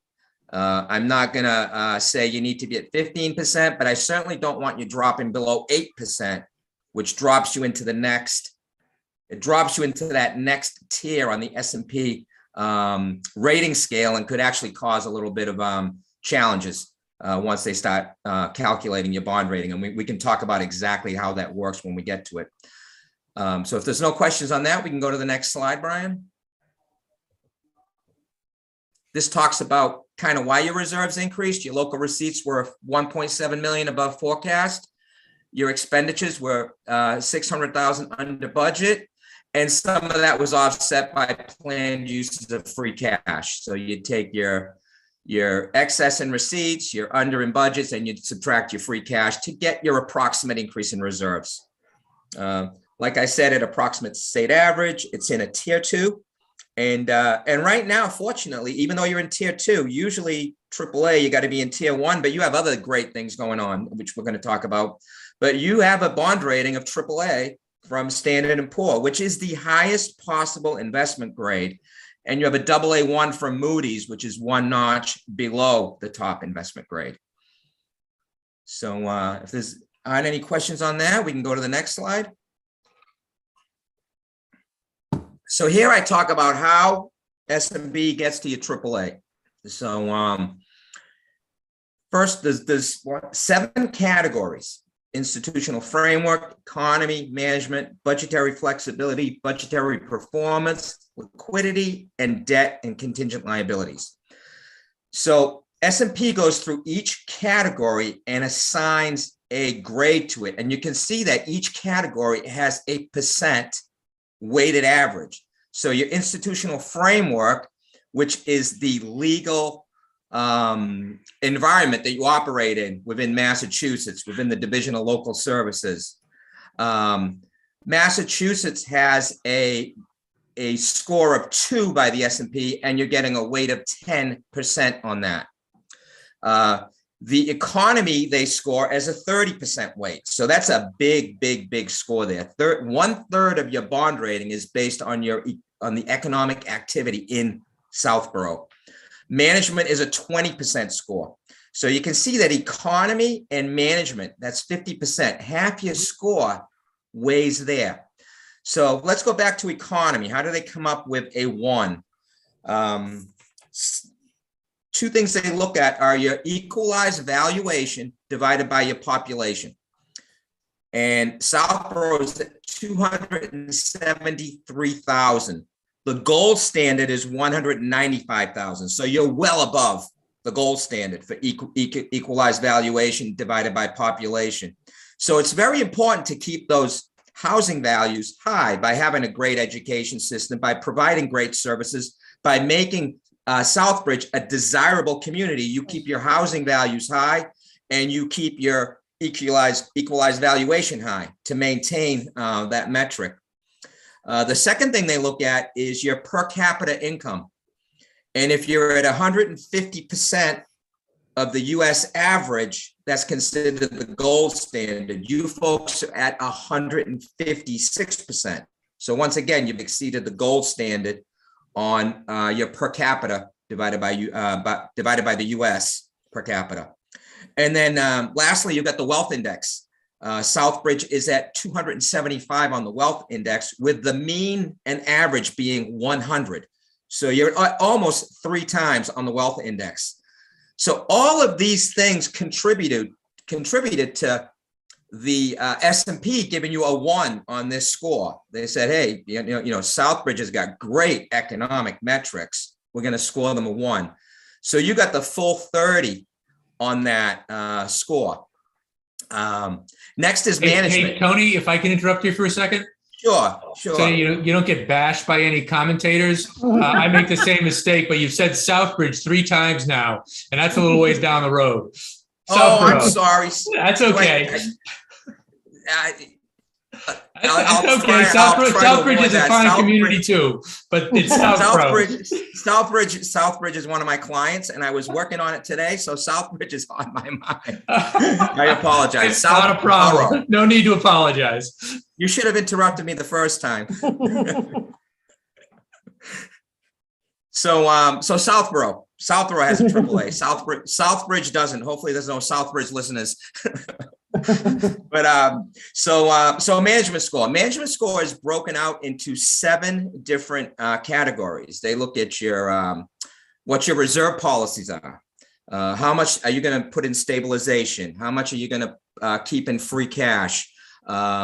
They look at your policies. You know, what are your policies? What are your do you have a 5-year forecast? Are you doing cash flows? What are your investment policies? So they look at a bunch of these types of things. I'm sure when Brian is doing his conference call that they ask for your most recent policies and you email them to S&P. And then they'll see, are these policies being enforced? So if you say, hey, you know, our goal is a 15% reserve ratio, but you're only at 10, they're going to say, hey, well, you're not enforcing it. So your policies need to be reasonable so that you're enforcing it. So they look at your policies. Is the town enforcing them? Yes. And that's how they come up with the grade. Not too many communities get a 1 on this. So 2 is pretty good. You've got to be almost perfect to get a 1. So 2 is good on this. It gives you a weighted score of 40. Instead of 20. 20 would have been a perfect score, so you got a 40 on that. Still didn't hurt you at the end, but that's, you know, it caused it to go up, your score to go up a little higher for AAA. Your next rating is based on your budgetary flexibility, and that's what we talked about earlier. That's your reserve ratio. So if you're at 15%, you would have got a 1 here, and you would have got a score of a 10, which would have been a perfect score. Instead, you're in that second tier. So you got a score of 20. Now, here's where you need to be careful. If you're using free cash and you're using your reserves and you drop below 8%, okay, you're going to slide into a score of a 3 on the budgetary flexibility, which is going to kick your weighted score up to 30, it's going to change that score at the bottom to 1.6. I already did the calculation for you instead of 1.5. 1.5 is an automatic AAA. 1.6 says it's not automatic. You're just in the discussion for AAA. And what would happen if you got a 1.6 is you might keep the AAA, but you'd get what's called a negative outlook instead of a stable outlook. So be very careful with managing that, because you folks are at, like, I think 9.6. So you're close to that 8%, slipping below that 8%. So be careful how you manage that. That's one of my cautions when I go through this that I see for you folks. Budgetary performance is how well do you do against your budget? And the only way you would score 1 is if you beat your budget by over 5%. But in Massachusetts use zero-based budgeting. So your revenues are intended to equal your expenses. So you very rarely are going to beat your budget by 5%. As long as you're 0 to 5%, you score the 2, which you got to wait to score 20 on that. Liquidity is cash. How much cash you have versus debt. Your ratio is 600%. The gold standard is 120%, way above the gold standard. And cash to expenses. Cash to annual expenses, you're at 40%. The gold standard is 15%. So again, on the liquidity side, you're smashing it to pieces. So you got a 1 there, perfect score. And then on the debt side, it's annual debt to expense is 6%. If you're under 8%, that's the gold standard. So again, you're scoring right at a 1. And then your total debt to revenue is 45%. You're a little high there because the gold standard is 30%. But when you blend the two, it gets you right back to a 1. So when we mix all that up, we get you down to a 1.5, and that gets you your AAA. So so it's just a mix of things, not quite as complicated as the OPEB calculation that Linda presented, but there's just a bunch of things that go into this calculation. And I actually do a class on this out at Amherst and out at the different agencies that have that invite me to speak. I'll do a class and I go through each step. It takes about an hour and a half to go through. I take a real life town and I do go through the entire process. And it's pretty well received because it allows you can see that there's certain areas, they say you were a AA+, you could actually try to manage certain things to sneak you into that AAA category. So it's a really good tool to have. Any questions on this? Okay. So just all I can say is you got a AAA, continue to use free cash, basically try to use it for one-time items like snow and ice or capital. Make efforts to replenish free cash, which it seems like you've been forecasting your revenues conservatively. Look at places where you can enhance revenue. When was the last time you looked at your user fees for various departments? Do those need to maybe increase? Or are they okay? Look at what surrounding communities are doing for different fees. Is there a way to enhance revenue that way? Monitor your budget, which it appears that you're doing, so that you can turn back surpluses. Continue to prepare your long-term financial projections, enforce your financial reserve policies, and importantly, which we just had that big presentation about, pay attention to OPEB. They always ask OPEB questions in these conference calls with S&P. Okay. Next, Brian. Sorry. Okay, OPEB. Won't get too much into it because Linda's already gone through a lot of this, but a couple of questions that came up was, why don't we go out and just borrow for OPEB? Because in an arbitrage situation, if we can borrow at 2% and we're earning 7%, we're in a great situation. So you need special legislation to do that. So you'd have to have some of your state reps put something together with the town financial people, and you'd probably have to work with the Division of Local Services. A lot of communities went through this thought process about a year ago when the pandemic hit. The bond ratings the bond rates dropped to under 1%, and they were like, "Holy cow, let's go borrow our OPEB." And DLS said, "Time out. You can't do it that fast. You need special legislation. It's probably going to take you a year to do. So some communities are actually kicking the tires and getting the vehicle set up. Let's get it set up. We don't have to do it, but let's get it set up so that if something crazy like that happens where bond rates just drop, let's now take advantage of that and go grab some money from the markets and fund OPEB that way. One of the things that you need to be aware of, though, is if you do OPEB in that manner through a bond, the bond is a taxable bond, not a non-taxable bond. So the rate would not be as low as 2%. It might be 4%. So it might be a little higher, but there's still a gap there. So hopefully that answers one of the selectmen's questions about the taxable bonds. And one of the other questions that came up was the healthcare rates. We audit a lot of insurance collaboratives. And what I'm seeing is when I look at their fund balances, so the standard out there is to maintain 20%, 20 to 30% of claims in your fund balance. That's what the standard is for these insurance collaboratives. Some of them right now are close to 100%. And the reason being is that there's been a huge slowdown in healthcare costs during this pandemic.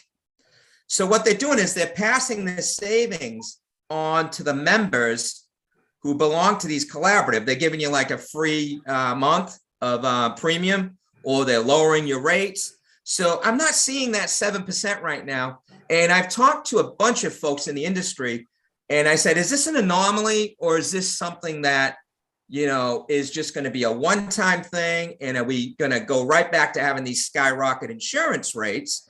And because if it's not an anomaly, we should start to talk to our OPEB people about maybe, you know, adjusting those healthcare rates that they've now got at 7% instead of a little lower.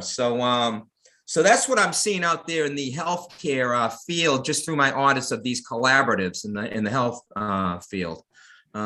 Any questions on either one of those 2 points from whoever asked those questions? Tony, this is Sam. I was the one who asked the question about the borrowing.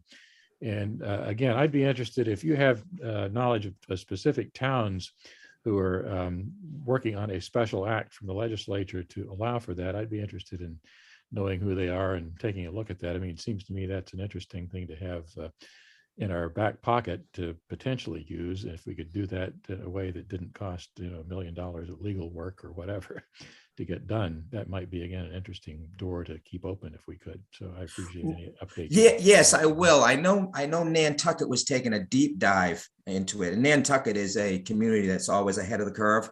They're very well managed, has a ton of money, and they're always looking at things like that. So I know they were taking a deep dive into it, and I'll reach back with them and see where that stands. It's getting a lot of chatter right now.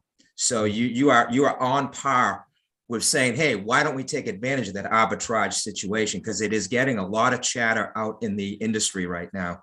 So definitely something. Yes, I will. You know, pass along anything I can off to Brian. And if a bunch of towns are doing that, then it's possible to sort of get with the crowd and sort of slide through the legislature with a group effort as opposed to a single. Exactly. Yeah, no. So no, but it's great. It's great thinking. I mean, when you brought that up, I was like, okay, you must have some sort of finance background, or, you know, some sort of a background in that area to bring that up, because not a lot of people are thinking that way. I'm just sort of cheap. That's it. So thank you. So what else did I have? One other thing I had on OPEB, you may want to adopt, it may be way ahead of time, but here's what I'm seeing happening. So there's a pension windfall that's going to happen in 2036. It just happened in Leominster. They had a pension windfall in 2020. And for about 5 years, they were saying, we're going to fund OPEB, we're going to fund OPEB, we're going to fund OPEB. Well, guess what? It got to the windfall. They got 100% funded on their pension. And guess what happened? It didn't go to OPEB. The schools got involved. The unions got involved. And it was just this crazy fight over this extra $5 or $6 million that became free. or that freed up, that was baked into the budget. So what I'm telling folks to do now is start to plant that seed. Start to talk about creating a policy that when the windfall happens, a certain percentage of that should go to OPEB. Start to create that, start to put that in folks' minds that that's the plan. I know Marlboro did a study of if they take the windfall and put it into OPEB, they'll be fully funded by earlier than 2050, which I thought was a really, really nice situation for them. So you could actually have your actuary run numbers for you. How much do you need if you do the 250, maybe raise it a percentage every year till you get to the pension windfall. I don't like to call it windfall, but the pension normal cost. And then how much, once we start bringing in, how quickly, create a goal. Do we want to be fully funded by 2045, 2050? So create a goal of how much money you'll need from that pension money to get to your goal of being fully funded on OPEB. I think that would be a really neat study to go through and really show some forward thinking in that regard, because what's going to happen is you're going to get to 2036, and I promise you there's going to be a big fight.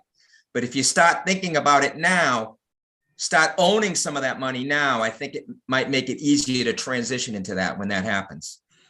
So that's my 2 cents on OPEB. Any questions on that? Okay. Pension. Okay. Unfortunately, you're in Worcester County. So even though the town has great demographics, you're in with, I think it's 93 other members that belong to the Worcester County retirement system. So what's happening is that for years, the assessment was probably lower than it should be. They were using a discount rate of 8% when everyone else switched to 7.5. Now everyone's at 7, and they're at Worcester County's at 7.5. So what's happened is your funded ratio is one of the lowest in the state at 50.3%. When most, the state average is 65%, and a lot are exceeding 70%. In fact, Leominster, like I said, it's 100%. So it's unfortunate you belong to the county because you can't really go on your own on this. But my message here is that in order for Worcester County to be fully funded by 2036, it's math. Your assessment's going to start going up higher than you want it to. It's the only way they're going to make it to 2036. So expect, when you're doing your long-term forecasting, factor in some big increases in your Worcester County pension assessment. It's the only way they're going to get fully funded by 2036. So that was one of the kind of the weak points of the financial profile of the town of Southborough. And so are there any questions on that? Tony, quick question, if I can, Sam again. Do we have a good picture of what those increases are going to be? Does the Worcester retirement system people, are they positioned to say your number is going to go up by $1 million in 2028, another million? Right. Yeah. Right now they should. I haven't looked at it, but they should have a target of getting there. But they do it for the entire system, not specifically for Southborough. So you really need to, if Brian could actually like say, hey, what percentage of that as we go up would be the Southbridge percent, and then you can kind of track that to see how much your particular pension is going to spike, unless you already have those numbers, Brian. Yeah, last I knew, Tony, they were saying 10 to 12%. Plan on that. So which is an pretty increase. high. That's significant. As long as Brian has those numbers, that's great. And Tony, it's Southborough again. Oh, It's late. It's late. We ought to have a fine for each one of these to reduce the fee. Kyle has already paid me, or I'd say deduct $5 for every time I say the wrong name. Yeah, great. So just real quick on ARPA. ARPA is more of a 2022 item. So we did not audit any ARPA or look at it, but you're a non-entitlement community. You got allocated 3.05 million. Your spending is restricted to the 4 buckets, either revenue replacement, premium pay, direct COVID, or certain infrastructure. But the final rule, which just came out, I believe in January, allowed you to take a one-time $10 million option to go full revenue replacement, which basically makes this available for any government type activity, except for pensions, stabilization, debt service. And I think there was one other that escapes me, but those are the 3 major ones that you cannot spend ARPA on, but you can basically spend it on anything else if you elect the 10 million. So most towns that are under the 10 million are electing the 10 million because then you have flexibility. You can still spend it on those items that are in the buckets, but now you have flexibility. So I don't know if there's any questions on ARPA. Like I said, we didn't do any audits of ARPA or any of that. That's a 2022 item. Okay, so some informational items. SAS 115 we talked about. That's if we come across something that we believe is a material weakness or a significant deficiency, and an example of that is if Brian's not doing his bank reconciliations, okay, and then he tries to do all 12 at once in June, and then it doesn't balance. That would be a material weakness in internal control that we would have to report as a material weakness. So there were no material weaknesses or significant deficiencies. I try to be careful with what I put in the management letter when they're minor items. Like, for example, the fixed assets were kind of using an older system that was a tax-based system. So it's very clumsy and clunky and very difficult to work with. That's solved. So I didn't think there was a need to put that in the management letter. We worked through that with the financial department. It's been solved. There's a new system in place that's going to make it much more streamlined. But I try to be careful about putting minor things like that in because I'm cognizant of your bond rating also, because if S&P gets a hold of your management letter, which they have been asking for, and sees a whole bunch of minor things, I had one community where they put right in their bond rating report that they thought something was a material weakness, and I had to talk them off the ledge that it wasn't a material weakness. So I'm very careful about the minor things. We try to talk those over with staff, and the things that I believe are a little more significant would go in the management letter. If they're material weaknesses, they have to be reported to governance. Second is network security, which is kind of what you folks were talking about when I first logged on. You had a gentleman on who's coming in to reinforce your IT. And one of the things that I'm making all my clients aware of is that the hackers are out there, the municipalities are vulnerable. Now, we don't do a deep dive because we're not IT specialists. We do audits, but we do ask questions. On the surface, I didn't really see anything that I would be say, whoa, that's bad. So, but it's a good idea to really challenge what's there for network security, to provide training. One of the things I recommend, which I'm not sure if you folks have done yet or not, is actually have a security audit done by a firm independent of your IT department. So it's kind of like I come in and do an audit of Brian and Carla. It's independent. So Brian can say, hey, everything's fine, but it's really not valid until I, do the audit and say, yeah, it's fine. So it's pretty, to me, to have that done, if you haven't already had it done, is probably a really good idea. Have a specialist that comes in that knows where vulnerabilities are, that can identify them, that can give you a nice report on what to watch for and what to, what to address. And particularly where we're doing a lot of remote stuff now, it's really important to make sure your security is top notch. The last thing you want to know about is reading in the front page of the paper, big security breach, and you see it all the time, where some money got shipped off to Latin America or out to Russia because somebody came in, stole a password, and was able to get into your bank accounts. So, ask questions. Like I said, ask questions if you have any. I know that was a hot topic for you guys when I first logged in. Next is the fraud risk mitigation, and the town really does a good job of reconciling with departments, looking at revenue trends. But I always put it in here as a reminder to stay on top of your fraud risk mitigation. Always check your departments. Are they turning money over timely? Are they turning money once they have a certain amount? Are they turning it over timely? What's their internal record keeping process for money? Are they providing receipts? Are they reconciling to those receipts? So those are really important things to be looking at as a financial team, just to make sure that your town is free or as free as possible of fraud. Next, there's a new lease accounting standard. So we'll be asking for a whole bunch of new things for GASB 87. I won't bore you folks with it, but we'll be bothering Kyle and Brian for that information.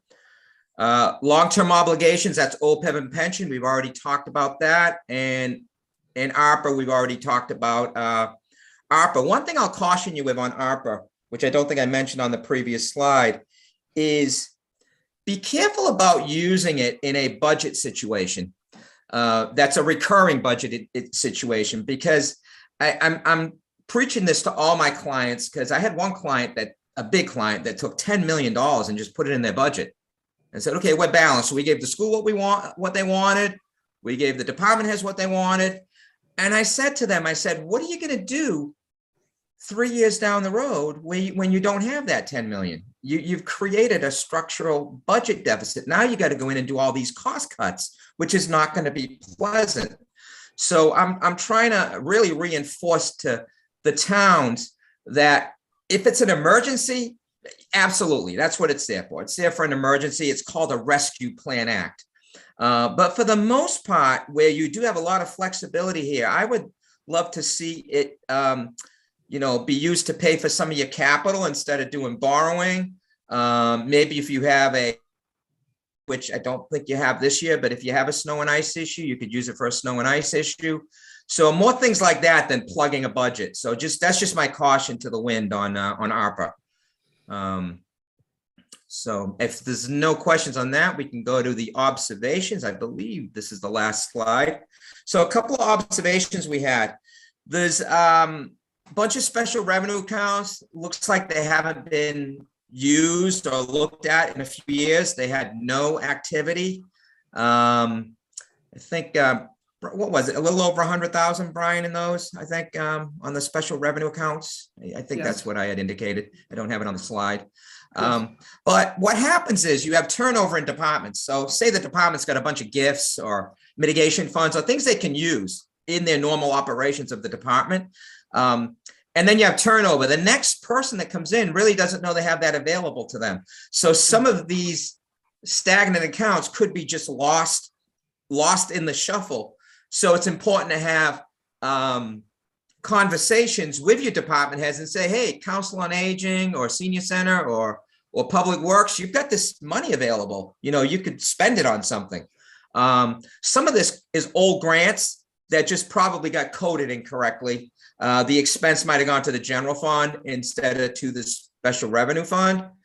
But if the account is closed down and all the reports have been sent to the state and the state signed off, basically in a situation like that, I would say you make a transfer back to the general fund and it becomes free cash, as long as it's not a giant amount.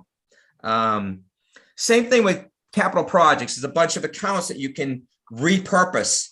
So if you've got any capital items that need to be done, you can take your stagnant capital projects. So say you had a building that you projected to cost $3 million, but it only cost you $2,950,000. That means you had $50,000 left in that account.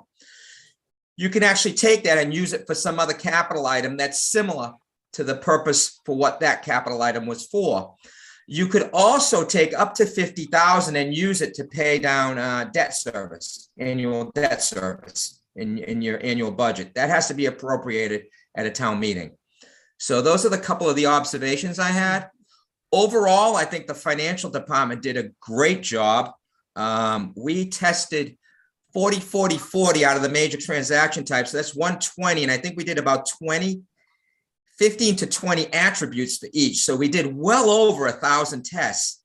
I did not have one exception, not even one thing that was wrong, or I thought that was remarkable. Usually there's a little ding there that you have to explain. I didn't, with all that, and it was all done randomly. So I thought that was really, I just wanted to congratulate the financial department for really putting forth that effort. Provided us everything we had to. You shut down your balance sheets timely. You got everything into the state. So good job. This entire town is just to me, is a textbook of really good management from the top down, and really good job, guys. I wasn't sure what to expect, but it's a really well-run place, and I like doing audits in well-run communities. Those 30-page management letters are not pretty, and it usually takes me till midnight to finish my exit presentation. So I don't know if you have any closing questions or anything to add. Great. Thank you, Tony. What we'll do is we'll go round table, but I wanted to thank you for the comprehensive report. Brian and Carla, was there anything you wanted to add, or things that Tony may have mentioned that you would like to add on to before we open it up to the board? Just with the observations that Tony had in the management letter with regard to stagnant accounts. Well, as you know, in the warrant for this upcoming town meeting, we're going to be repurposing a lot of the capital project accounts.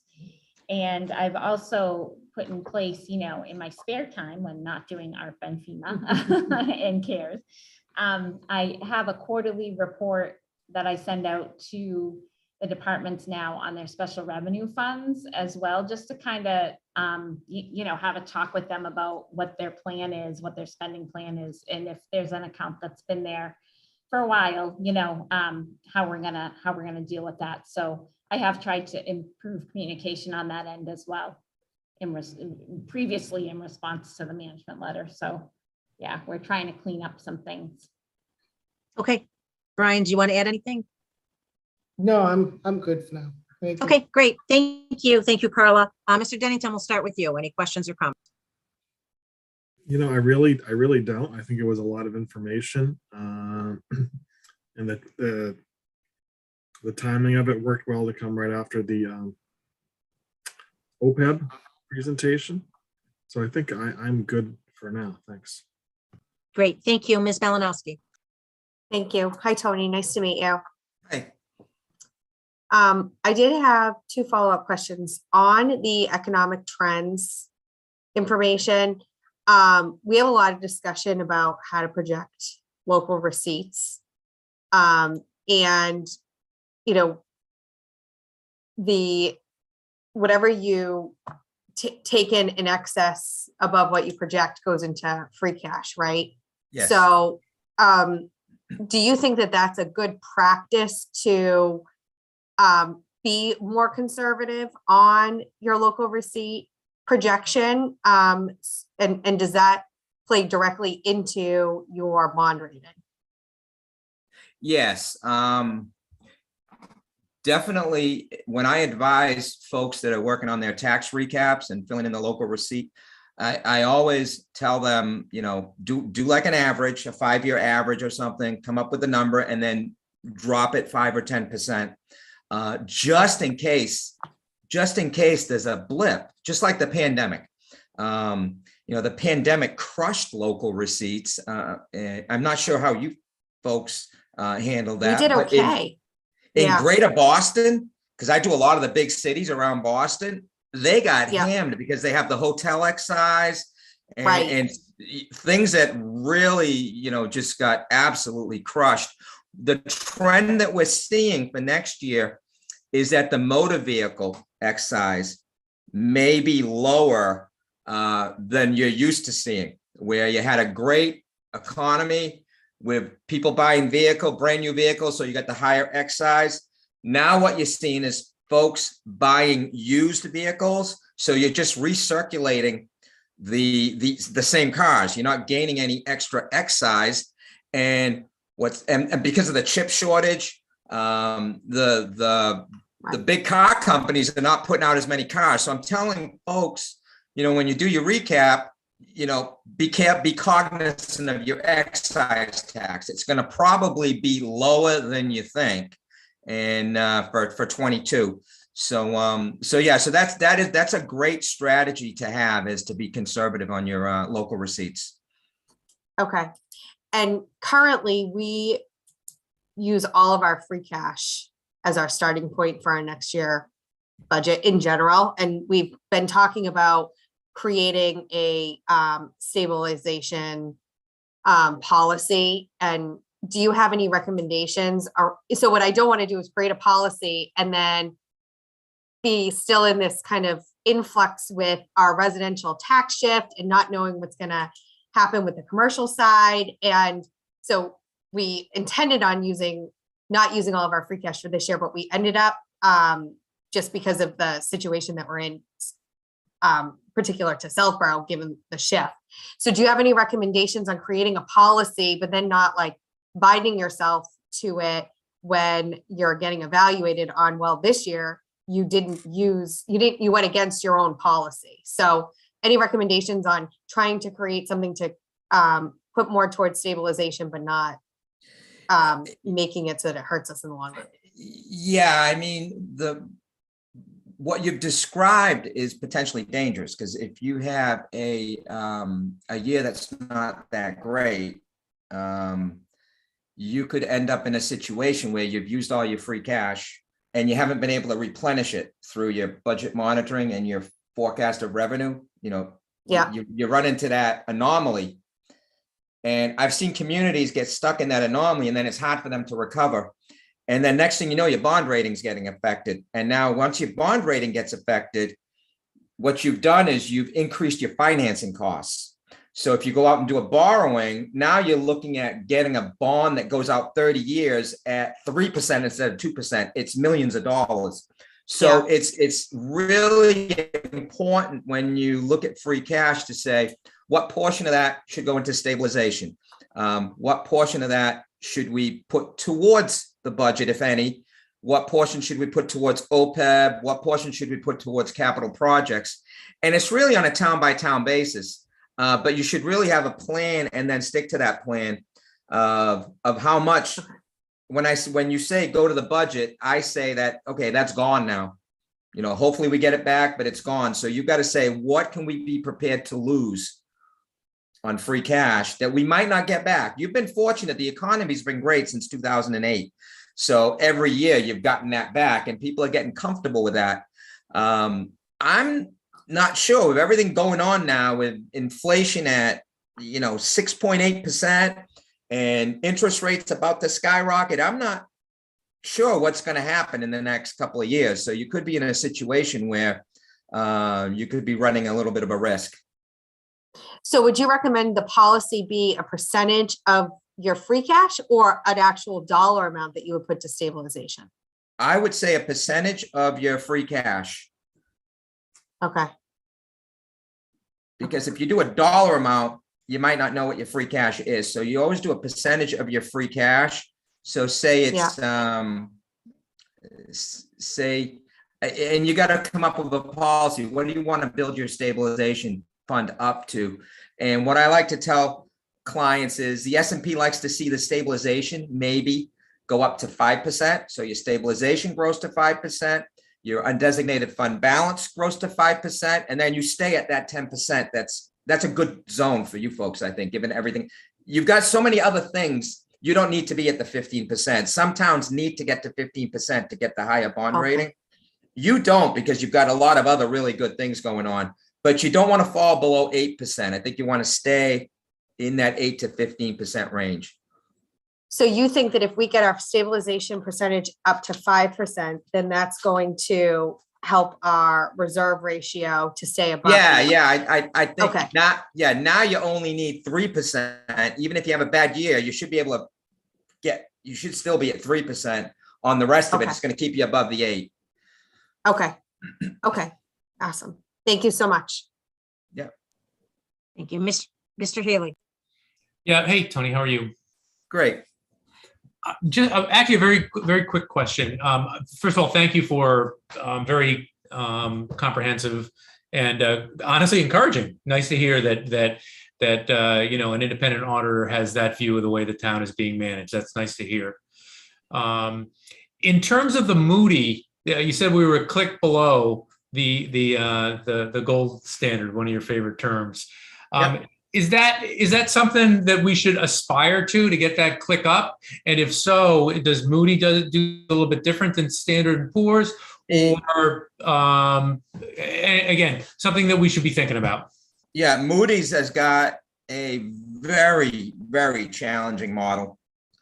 So I don't see Southborough ever getting to a AAA with Moody's, because your equalized valuation will never be above 10 billion.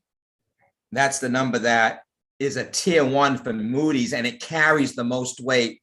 So there's only 13 AAAs on Moody's in the entire state of Massachusetts, and they're most Boston, Cambridge, Newton, Brookline, communities that have a lot of value in their real estate. And that's what's driving the AAA value for Moody's. So you're about as good as you can get for Moody's, the AA1. You're not going to go much higher than that. And the AAA at S&P maintain that. But right now you're at your optimum bond rating. There's no going up for you, Okay. for you guys. All right. Unless you bought another town and you got to you buy Northborough, you buy Northbridge. We'll look into that. You All merge right. Thanks together, very now much. you get your 10 billion. All right. I'm good, Lisa. Thanks. All right, thank you. Mr. Stivers. Thank you. Thanks, Tony. Good to meet you tonight. I'm trying to Touche Ross right along myself. Sam, lost I him. think we lost you. Sorry. Your speaker, it's coming in and out. And Sam, I was very reluctant to say we can't hear you. Oh, okay. There you go. You're all set. Go ahead, Thank you. Sam. I'm back. Again, Tony, welcome. And I'm also a Touche Ross and Deloitte alum back in the 80s. So I think we overlapped a little bit there. Oh, wow. I started in 84. Yeah, I was there then too. The issue for me here is that, as Marty suggested, good news that we seem to have passed the test from the external viewpoint in our financial world. So again, kudos to our finance team for that. Also, I Sam, I'm appreciate- sorry. We're getting back like a backfill on your microphone. Okay. It's like shuffling papers, kind of. Yeah. Any better? Yes. That'd be better. Okay, sorry. Good news that our finance team is doing a great job, and kudos to them. Couple of questions. One of the questions out of the last year's audit was there were some issues raised relative to some of the cash operations in Council of Aging and other places, and that's not on the report this time. So I'm assuming that nothing showed up there of concern during your audit process.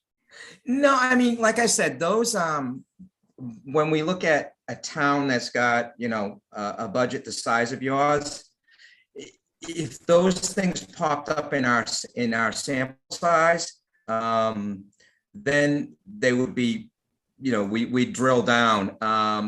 Nothing popped up that led me to believe that we need to go look at that. So yeah, to answer your question, I didn't see it as a concern. Okay. Now, maybe with the 2022 audit, if you folks want to come up with a plan to say, hey, specifically, these are some departments we might want you to look at further, do a deeper dive on, that's something we could talk about with the financial staff and kind of go into a little deeper. Yeah, I'm not suggesting that specifically, but just it was flagged last year. And so it sounds like whatever is going on there is not an issue, which is good news, certainly. So That's basically it for me. But Tony, I particularly appreciate this is, I view this as a much more prospective, sort of higher level management suggestion content than we had had in previous years. I think that's hugely valuable to learn more about what some other towns are doing in some of these areas, and suggesting things that may not be necessarily urgent, but things that we need to work into our longer term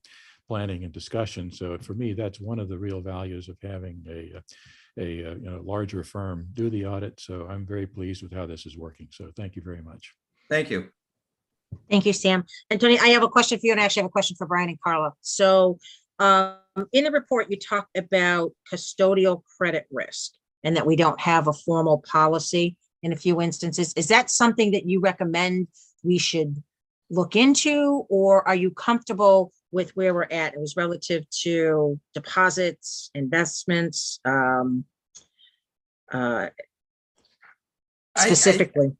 I think in the cash area, there's some risks that you can accept. For example, it's difficult to have 100% insurance just because of the way you move money around, especially and at the end of the year, it's June 30th. So you could be getting ready to pay your pension or some other big bills. So money's moving around. So there's some things that are acceptable. What I would recommend is maybe looking at, and Bartholomew does a nice job with the cash, the policies on the stuff they're managing, maybe adopt it for your entire cash portfolio, not just the Bartholomew. I think they do the CPC and the Opeb, I think are the two big ones that they do. But maybe have them pull some standard, process together that you folks can follow on everything else. And that may make sense, just to button that down. Okay, thank you. And for Carla, so I know we talked about the 112,000 for the aggregate balance for the special revenue accounts. I'm just curious what that is. Is that a file that you could share with us? I'm just curious what makes up that balance. I know you're working towards getting it done, but if it's an easy thing to do, I would just be interested to know what makes up the 112. Sure. Yep. I can run the report and just highlight the accounts on it. Yep. Not a problem. Okay. Thank you. Happy to So do that for you. I appreciate it. Thank you, Carla. So Tony, that was it. Oh, go ahead. One thing I do have to add is that I neglected to put the single audit in the packet. We did have a single audit this year for the first time in Southborough, and I didn't even think, and I didn't put it in the packet, but I will distribute that to you tomorrow, so you can take a look at that as well. Okay, great. Thank you. Thank you, Tony. It was a pleasure meeting you. I agree that this was a great report. I think it had a lot of information. I mean, again, I get different firms are different, but I found a lot of valuable information in this. So thank you very much. We look forward to doing business with you as we go forward. And thank you for giving us your time tonight. Hey, that's great feedback, and that makes it all worth it if someone gets something out of it. These little, when I look at a management letter, sometimes from another firm, and we're doing the town, and it's like someone forgot to sign an invoice, or out of 7,000 invoices, they forgot to sign one when they approve it. I don't think that has a lot of value, and that's something we, when we find little things like that, we'll talk about the financial staff with. But I think these comments really help you folks, prospectively managing forward, what to look out for, because something like dropping your bond rating could have financial consequences. Not planning for your for this pension spikes that are going to be happening could have financial consequences. And these are things that I think are important in bigger issues to discuss with towns. So I'm glad you appreciate that, really. You do. And thank you so much. Have a great rest of your night. What's left of it. Thank you very much. You guys Thank too. you, Tony. Thanks again. Thank you. Bye-bye. Much Thank you. appreciated. Yeah, bye-bye. So I'm going to jump around a little bit again. Under other matters, we have the budget update. So instead of what we have, Brian and Carla, clearly they're still at the townhouse. So Brian, if you want to just go over the cover page, we'll get into the individual and detailed budgets that we had questions on at our last meeting, and Mark can share. I mean, they didn't equate to a whole lot actually at the end of the day, but if you want to just touch on the cover sheet that you gave us on what the changes are, and then we will certainly cut you loose and you and Carla can get out of Dodge. Yeah. So this is sounding familiar week to week or bi-week to bi-week, something like that. So we have had a few, what I would call mostly minor changes. We did some of the items as, advisory agreed to lower their reserve fund by 10,000. The Assabet, we updated local receipts. We actually increased local receipts because we saw that the first billing was still strong, and for excise, even though despite Tony's warning, I still feel like because of the nature of Southborough and the makeup of the leased vehicles and everything, we're probably very safe there. At least we got enough cushion. It may flatten, but we're still safe. So that's probably going to be the extent that we changed local receipts for a while. But we did remove the school capital article that's been talked about with the water heater, and we are about to analyze the ambulance billing for one more month to maybe change that before town meeting, but we'll know that in the next few days, actually, since the month ended. And that's the major highlights. We're at 2.30% now without the shift, and roughly 4.35 or right around there with the shift. So we've made progress, and I think now it's buttoning up those last few items that the board needs to deal with and moving ahead. Okay, Chelsea, did you want to add anything to that? The only other thing that changed was civil defense. And you're digitized Yes. a little bit. You made it through most of the meeting. Okay. Okay, so Brian, while she's gone, did you want to, she mentioned civil defense. So I'm, again, I'll let her talk about her meeting, but you've adjusted that within the budget as well. Yeah, and I believe it was 3,000 even. Yeah, I Yes. think so. Yeah, it was 3,000 even. Okay, Chelsea, you're back. So if you want to just touch on the meeting that you had as well. Yeah, can you hear me? Yes. Yes. Go right Okay. ahead. So Andrew Pfaff and I met with Chief Achilles last week and went over the civil defense budget that we had talked about in our joint meeting. And we agreed that we do want to track the hours as Chief Achilles has been paying out of the fire department and or being reimbursed by FEMA. So we agreed that we do want to track it in civil defense, but continue to monitor it. So he did reduce that budget for the part-time salary line by $3,000. So it went from $926 to $2,000. And the overall year over year increase went from a 40% increase to a 10% increase. So he's gonna continue to work through that through the next year, and then we'll probably touch base with him in October or so to see kind of how we're doing. Obviously, it's dependent on what kind of things come up for the employee to have to deal with from an emergency management perspective, and whether it gets reimbursed or not. But rather than kind of create a fund that may not be used, that's kind of what we agreed to. So there was consensus between Andrew, myself, and the chief. Okay, perfect. And Brian, you said that number's already, the 2,000's already adjusted. It Okay, is. so the other outstanding items that were had, we're going to continue under the budget update, which is the ADA library, MTC, EDC, planning, and potentially Board of Health. So we're going to leave those currently where they're at on the agenda. We'll come back to it. So we just kind of split this. So Brian, Mark will update you on those other ones, and you can leave us if you would like. We appreciate you being here. Thank you. Thank you very much. Thanks. Thank you. for your time Okay. tonight. Thank you. Next up, can we bring Catherine McPhee over to talk about warrant article 30 for the trails bylaw?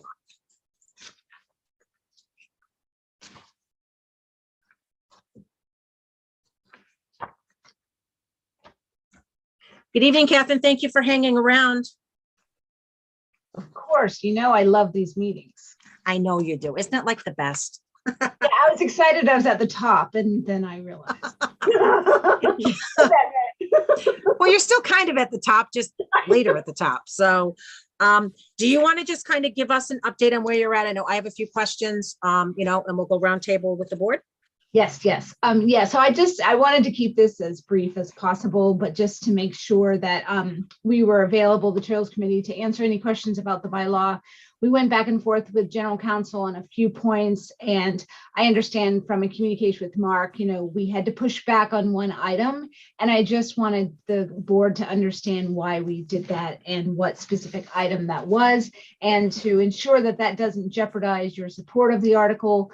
I also wanted to understand if it was possible. Are you guys taking a position tonight on the article, or will this be one that you punt and take a position at town meeting? So we're going to discuss the articles as we go later in the night. I mean, if the board, certainly while you're here, if the board's ready to take a position, Catherine, we can certainly do that. Sure. Great. So yeah, so do you want me to point you to where I'm referring to in the article? Yes. That we changed? Okay, great. So, under purpose, section 935, it's the third sentence where it starts, this bylaw establishes a committee that will be responsible for the trails in the town. The initial bylaw that the General Counsel had reviewed stopped there. The sentence ended. And so where we pushed back was we added through licensing agreements or easements, as defined below in section 9.36 functions. And the reason we pushed back on this, and we were very specific with, and by the way, we really appreciate Jay's, the General Counsel's feedback, and we're very grateful of all the time he spent with us on this. But the reason we push back is because we received specific feedback from the Stewardship Committee as well as the Southborough Open Land Foundation.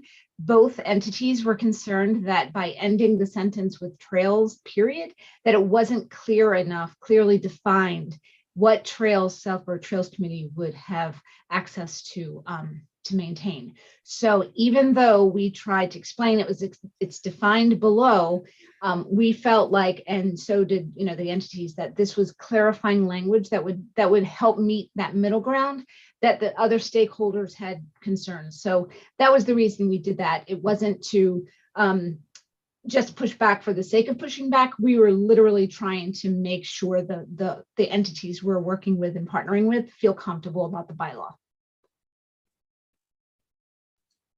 Okay. Thank you for that clarification. We'll go round table, see if anyone has any questions or comments for you. We'll start with, I have a few, but we'll start with Ms. Malinowski. Thank you. Hi, Kat. How are you? So I was not, and I'm still not in agreement on the associate member language, unfortunately. So I will not be supporting this article, not to kind of cut to the chase here. But just a few other comments, Kat. I mean, that's really my kind of big hang up. I mean, as we've discussed before. But I think, looking at some of the language that Mr. Hegarty's article had, and I know that he's pulled it, and the hopes that we can kind of clean it up and have it be at a higher level for a fall town meeting. Just kind of questioning the some of the information that's listed in here and the definitions that are listed in here, and if we should be looking to do it at a higher level for the town. So, for example, like the definition of a quorum. I think somewhere in here it said that you need to be a registered voter to be on trails, but you don't need to be a registered voter to be an associate member. So just, I think that that's more specific than probably we have in our general town bylaws right now. I think some boards and committees in our town bylaws have that you need to be a registered voter, but at the high level, you don't. So is there a specific reason why certain boards or committees are defining themselves to have to be registered voters versus not? So that's just some of my kind of general, and it's kind of outside of it relates to this article, Kat, but I think it's also kind of talking about how do we standardize things so that every time, you know, a ad hoc committee wants to become standing, we're not going through kind of this individualized process. Yeah, I totally agree. So just a little note on so this was language, kind of default language that came to us, you know, drafted. So we did reach out to Mr. Hegarty 3 times to invite him to help us redraft this in a way that would be more in line with what he was thinking, and denied each time. So the one thing about the registered voters, and I'm completely in agreement with standardizing the bylaws to ensure that everyone is, you know, consistent. So if down the road some of this gets changed, we're not gonna be upset about that, except for associate members. I would like to have more discussion about that, just because of the benefits that it really brings, and because other towns are using it, and we've already, you know, cleared that open meeting law is no longer an issue and those types of things. So, but with the whole idea about not having a registered voter need for the associate member, it's more inclusive of people who might be permanent residents who can't be registered voters.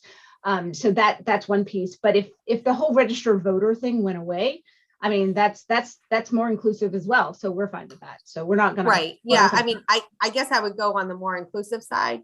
Yeah. But we're totally fine with that. And in all honesty, like, it was language that came to us and we just were like, okay, so it's not, we can change it in the future. Okay. But there wasn't a reason why you put it in there. Not specifically, no. Okay. And I've been told we're not making any more changes unless you guys give permission to tonight. So just one other question on why you're doing 2-year terms. Yeah, good question. So 2-year terms, it's, again, default language. So it's one of those things that we're sticking around. The committee members are, most of us have been on the committee for multiple years. It just makes it easier. The 1-year term specifically for the associate members, it gives them an opportunity to try out. They don't have to have a longer commitment. Okay.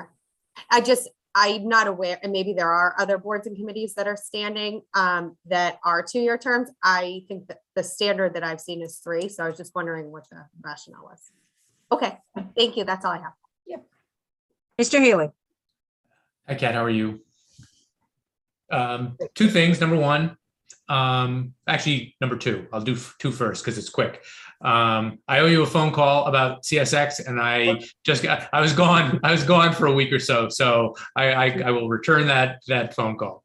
Great. That is time sensitive if you're open to, if you have scheduled flexibility tomorrow or something. Yeah, I'll give you a call tomorrow. All right.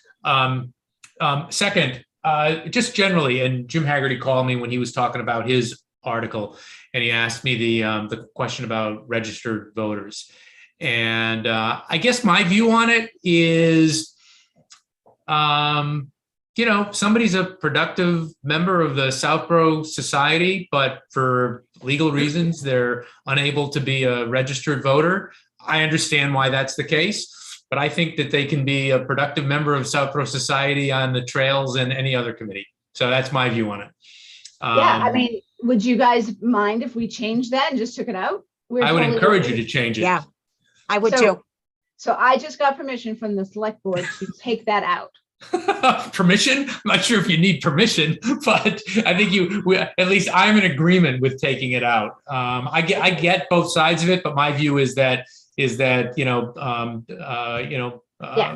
again, you're a productive member of the Southborough community, then you're a productive member of the community, and whether or not you can vote is irrelevant. See, and really this came to us as some default language, thinking that might be the way it is. So that's more of, you know, like that just came to us. So we're happy to take that out. We can also, because I think Mr. Hegarty also brought up the question about whether you were an employee of the town. He had a really great example of someone who had a background, but they're an employee of the town. I didn't know if that might be related to more of a conflict of interest, if you're an employee of the town and serving on a committee, if there's any kind of issue there. But if that's not an issue with the select board, we'll take that out too. So actually, my view is that, I'm sorry, go ahead, Lisa. No, I was just going to say that was one of my concerns as well, because there are employees that live in town that are currently serving. I mean, we have them on the assessors, on one of the trust funds. Okay. So that was one of the concerns I had as well. I guess my view on that, Kat, is that, you know, you wouldn't want Brian Ballantyne, if he lived in Southborough, being on the advisory committee, for instance. You know, so but it's very specific. So Right. off with their heads. I take that off too. I just used that term the other day. So I guess I have a question, because the Trails Committee has to vote on this, and I hate to ask this question. What's the deadline for going to print, Mr. Purple? The original deadline or the new deadline? No, the new deadline. You know, you go on vacation and everything changes. So the selectmen are meeting, the selectmen are scheduled to meet next week to, finally sign the final warrant. But I mean, quite honestly, this is the select board's article. If you wanted to change something, you can change something. Without the committee's vote? Yes. Are you sure? Yeah, yeah, very. We are the sponsor on it. We are the Okay, sponsor. I'm playing by the rules, and there's lots of different theories going around, and I'm trying to get the right information to make sure that we're doing the right thing. And I don't want to go against what the committee wants, but I know the committee wants this to work, and we've been very flexible and open to the feedback. So I think that, if this select board would like to take those items out, then I'm fairly certain no one's going to object on the committee. Okay, great. That's awesome. And then, so you're meeting next, so then that means we can make the change tonight and circulate it, right? And that be the final one? Great. Because I've been waiting to get it. Okay. Thank you, Marty. Mr. Stivers. Thank you. Thanks, Kat, as usual. Great progress on this. And first, I agree with the clarification that we started with in terms of the issues from SOLF and trustees and so forth there. I think that's helpful clarification.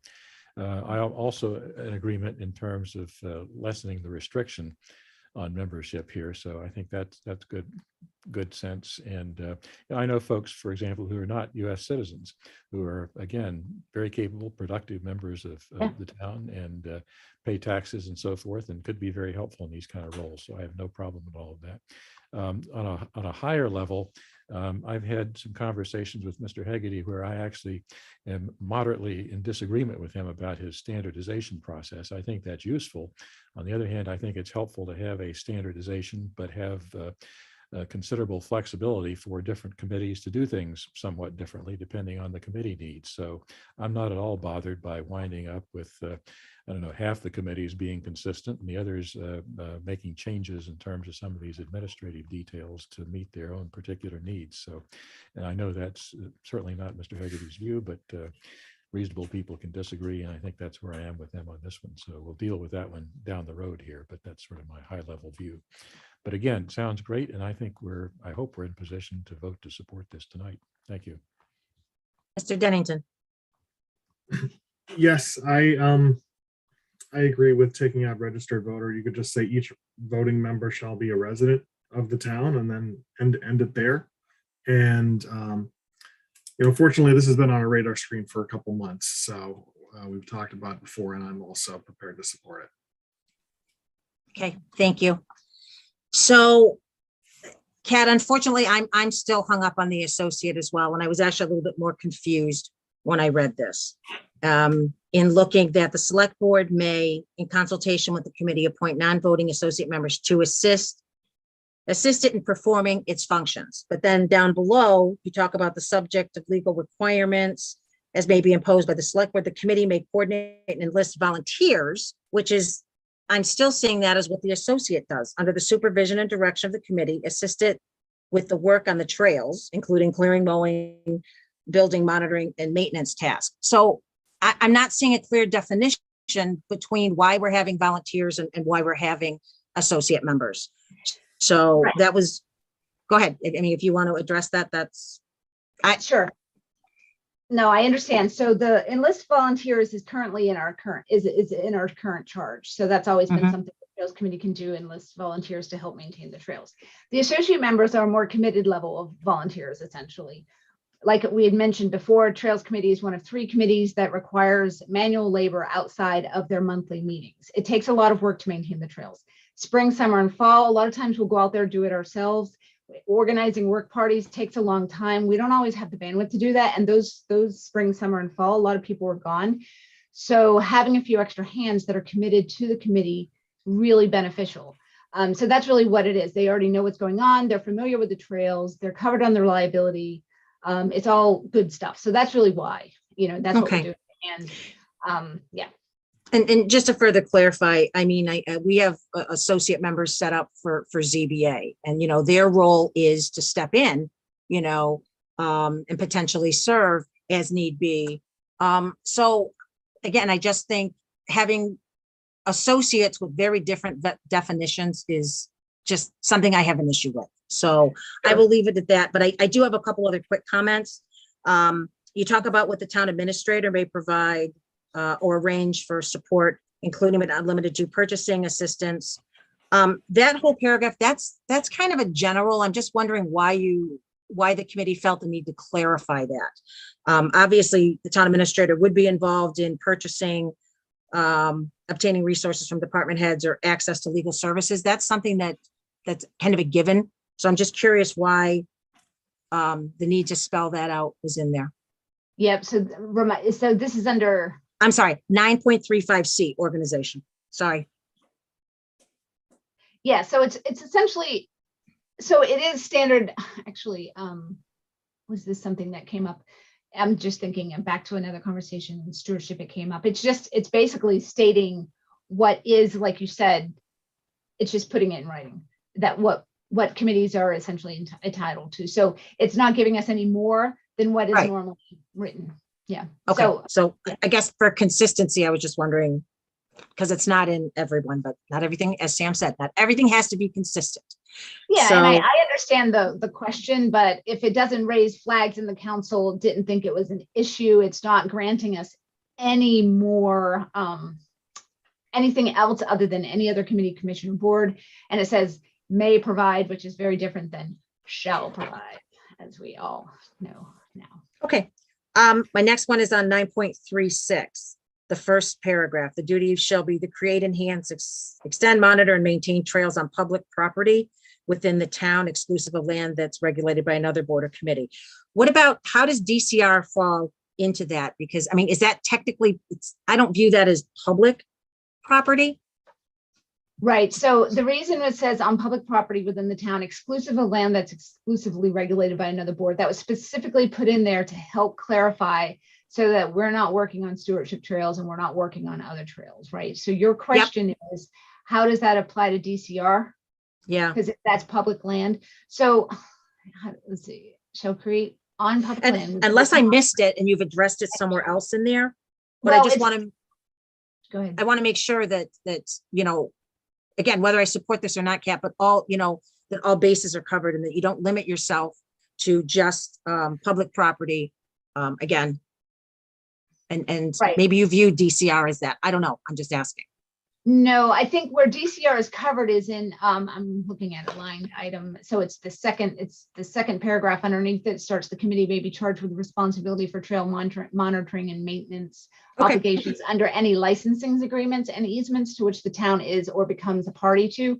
That paragraph is essentially allowing us to work within DCR and with the licenses that we have. So does that help answer that question? It does. It does to some level. So, okay. So those were my questions. I'm in support of the registered voter. Also, I think taking that off, there's, there are people that just don't register to vote for whatever reason. I mean, and it was never our intent to be exclusive. So please don't take that as, it was just default language that kind of came with. And if you noticed, I don't know if you did, but we took Mr. Hegarty's article before it was pulled and put it next to our article and removed the quorum. So we matched his quorum. And we also removed a section that was a little confusing about removing the right to remove members.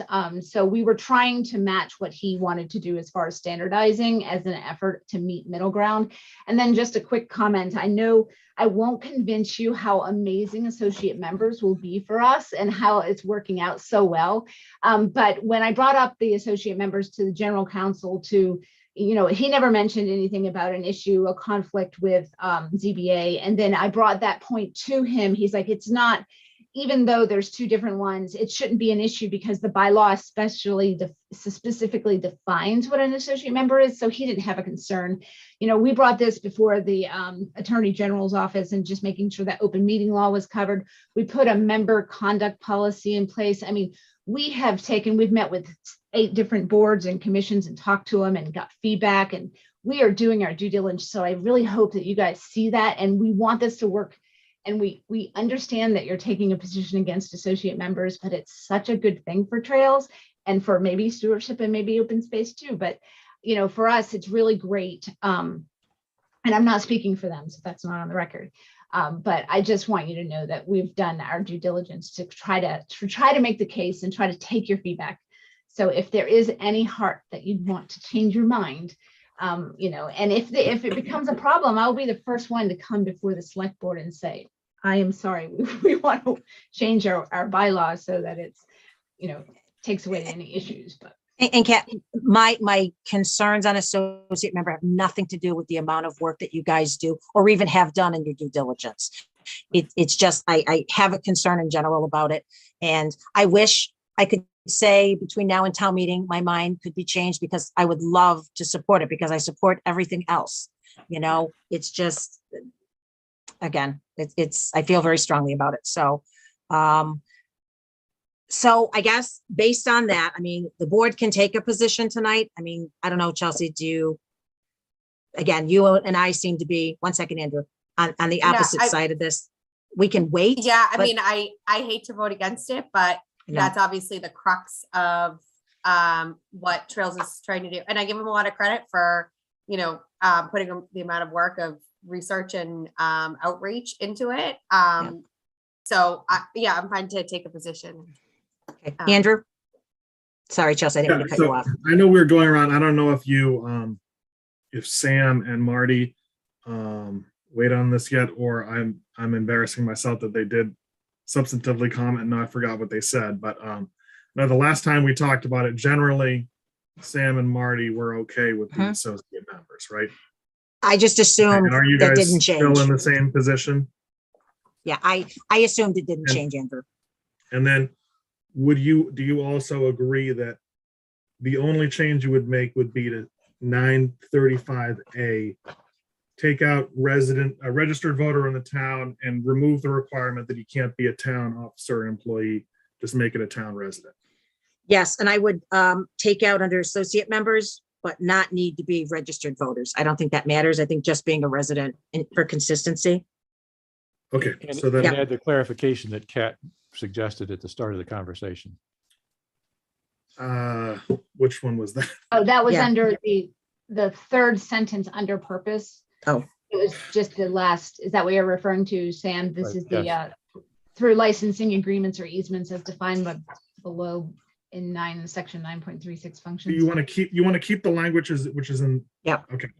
So then. But I wanted you to know that the general that we pushed back a little bit on we pushed back on the general counsel on that piece. I wanted full transparency. But there's no changes based on the last That version. stays in, yeah.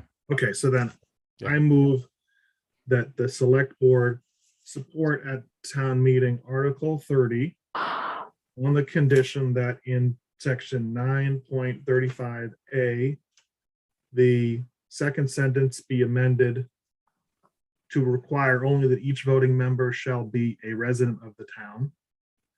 And in the last sentence of 935A, to remove the reference in the final sentence to but need not be registered voters. I'll second the motion. Okay, roll call. Mr. Stivers, Aye. Mr. Healy, Aye. Mr. Dennington, Aye. Ms. Malinowski, No. and Ms. Brascio, no. Okay. Thank you, Kat. Thank you again. Thank you. So I'll circulate this tonight to you, Mr. Purple, and Lisa. Is that who wants I it? think we've got the changes, Mark. I think you can just I'm all update. set with the You're gonna. changes. Oh, good. Yep. Yep. Okay, so then I'll go forth and get more votes. Thank you, guys. Have a All good right, night. Kat, thank you so much. Have a great night. Appreciate it. Thank you. All right, next up, reports. I have no chair's report. We have a member's report. Andrew, update on MBTA communities letter. Very simple update. The letter that we discussed was completed and sent with the changes that we discussed at the last meeting. Mimi Luttrell was very helpful in working with me to get the letter completed and presented to the planning board. So that's good. And the letter as sent is in the packet. That's it. Perfect, Andrew. Thank you. Town Administrator report, Mr. Purple. Madam Chair, I'll try to be quick. There are two quick items that I had listed on the agenda. The first one is the statewide opioid settlement. I put some information in the packet. I'm not going to go through it. Simply to say that there's a statewide settlement through the Attorney General's office, and any funds received through the settlement will be distributed back to communities. We did put in our claim, so to speak, for any funding that does come back. It does need to be spent on certain things in order to reduce substance abuse, things like that. My initial knee jerk is public safety and youth and family services. You'll notice that over the course from 2022 2038, it could result in about $457,000 that we could apply back towards reducing substance abuse and things of that nature in our community. So there's some information in your package. You can take a look at more of the details. The one piece that I thought was interesting is, Ms. McAuliffe will love it, is there's an additional reporting requirement for any monies received. So we can, once CARES disappears, something else takes its place. And the only other piece I just wanted to give an update on. Excuse me, Mark. I think Yes. Sam had a question. I'm sorry. Yes. Should Board of Health not be in that loop as well? With public safety and youth and family services, I would think that there might be some overlap there. Like I said, I mean, my mention of the two departments was not meant to be inclusive or exclusive. Okay. Obviously, you take a look at what can be spent, and I think that that a lot of those things, prevention, education, and things like that, can be done through Board of Health as well. So Okay, I think that's someplace we could definitely apply the funds. Okay, thanks. The only other item I want to update you on a little bit is to circle back to in-person meetings. I've had a directive from the chair that before she leaves the seat, she would like to get back in person. And so we are looking to try to make that happen. I know Board of Health has helped to pave the way. They've recently voted to allow boards and committees to meet in person without restrictions. But I think they did keep the caveat that meetings need to be still approved by the town administrator. I still do get I still get requests. Most of these are small meetings, Board of Assessors, Council on Aging, the Accessibility Committee. That's really all I think that's meeting in person at this point. As you know, the town meeting is obviously, the restrictions have been, lifted to simply be, to people's comfort levels in terms of masks and distancing. We've also been having conversations with Sam about, what their level is to get back to doing some of the things they were doing before, and those conversations are ongoing. We have on premise and have been testing the OWL. Extremely intuitive little device, and really been impressed. Ms. Braccio made the mistake of stopping by the other day, and we made her demo certain spots and everything, and that's just to see. It does react, and Ms. Malinowski will enjoy this. It does interact very well with people on Zoom, and bringing people into the room, making them apparent when they're speaking, but not focusing on them when they're not. All of the volume comes through the OWL. And it really seems to do a nice job. We're just having some additional meetings. I know Mr. Montijo is having a meeting tomorrow morning to try to get a better sense of how that's going to work upstairs. We also want to understand how it's going to translate in the public safety training room, possibly a meeting room at the library and also at the senior center. I think that was the conversation that we've had previously, is that, we did purchase a unit out of the IT budget for this year, and that we would consider possibly ARPA funds if we're looking to outfit our other spaces. But I really think that this is something that's going to be very beneficial for us. It allows people, I think, intuitively to be able to start meetings, end meetings. They automatically are done by Zoom. They upload to our YouTube site. It's really going to be, something good. So hopefully there'll be more information coming in the next couple of weeks as to an actual date. But again, the chair has given us April 26th as the target date to get back in person. I know Mr. Healy's been looking to get back in person too, and he's got a limited number of meetings. So I'll see if we can satisfy as many people as possible with that. So that's all I have, Madam Chair. All right, great. Thank you, Mark. I will add, it was pretty impressive from the test that we did. And I think it's going to work great. And I think it's going to satisfy the public's want for us to continue, to do hybrid meetings and, also to be able to use the Zoom features. So much appreciated. Thank you, Mark. Consent agenda. We only have 3 items left. Does anyone want to hold A? Okay. Okay, perfect. B? I'll just speak to that for a minute, Lisa. Okay, so we'll hold that one. And C? All right, then do we have a motion to appoint the truck driver for Public Works Water Department effective, I messed up, effective, April 19th. thank you, April 19th. So move. Thank you. Is there a second? Thank Second. you. Roll call. Mr. Stivers, Aye. Mr. Dennington, Aye. Ms. Malinowski, Aye. Mr. Healy, Aye. and Ms. Brascio, aye. Sam, let's do B quickly, and then we'll go to the minutes. Chelsea, if you wanted to speak to this. Yeah, sure. So I had a chance to touch base with Ms. Reynolds regarding the Route 9 Business Corridor EA grant. And she was kind enough to put together a draft letter to be sent out from the board just to kind of kick off the project and get all the stakeholders on the same page. So that should be going out shortly, and a meeting will be scheduled too. So just encouraging boards and committees to participate from the beginning on this project.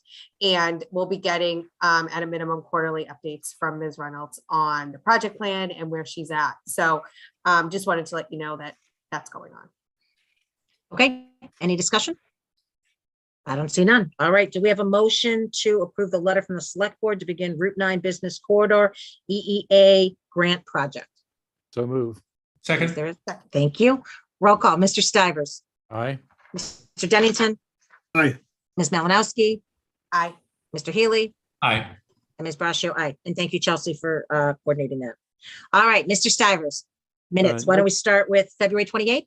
No comment on the 28th. Okay, anyone else on the 28th? Okay, how about either 28th, Sam? 28th with planning board and Shopsy. Yeah. Okay, is- go I've got ahead. A couple of comments. Go right ahead. Line 137, there's an extra 155 in there that needs to be removed. And in line 149, I would say similarly instead of similar. And that's it for the 28th with planning board and Shopsy for me. I don't know if anybody Okay. else has comments. Does anyone else? Thank you, Sam. Does anyone else have? Andrew? I see you're shuffling. Yes. I do the same Okay. thing, so you're good. I hope Sam didn't already mention this. Line 122.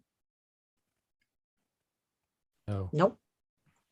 Okay, it's just, I think that affordable housing there should be not capitalized after the comma. Just make it lowercase. It actually did affect the meaning of the sentence, I think, so. Yeah, no. Yeah, okay, Was that the only one, Andrew? that's it. Okay, and then March 24th. 24th, I had 1 point, line 83, Martell has 1 L. Okay. That's it. Okay. Major editorial comment. Andrew, did you have any on that? We're talking about the most recent March- ones. March The 24th, 24th. yeah. Okay, in all honesty, I have not reviewed those yet. I think those came out fairly. Do you want us to hold that till the Today. 12th? Yeah. Okay, we can hold that one. That's fine. And you can review it. That's fine. We'll do a consent. So. That wasn't in the first packet, right? It came out No. later. Yeah. Correct. Okay, so do we have a motion to approve open session meeting minutes, February 28th, 2022 morning and February 28th, 2022 joint meeting with planning board as edited? So move. Thank you. Is there a second? Second. Thank you. Roll call. Mr. Stivers, Aye. Mr. Dennington, Aye. Ms. Malinowski, Aye. Mr. Healy, Aye. and Ms. Braccio. Aye. Great. Thank you very much. Next item is we're going back to the budget update. So from our last meeting, we had with advisory, there were a few questions.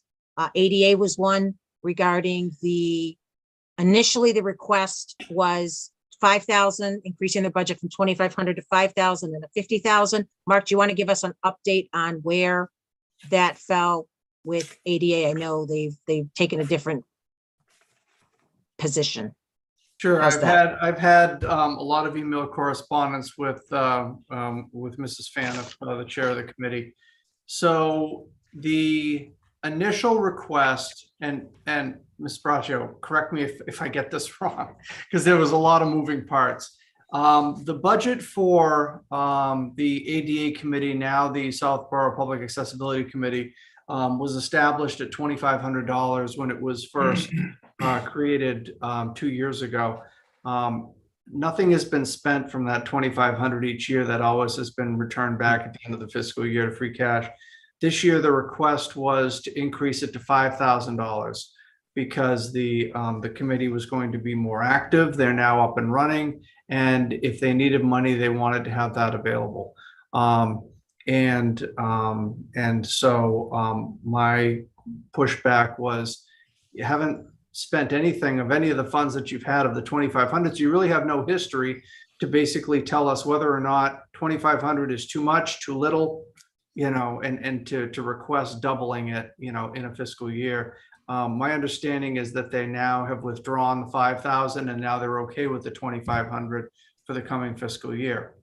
The second piece is there was a they had additionally requested $50,000 from ARPA and had wanted a fund to be able to address issues as they may arise.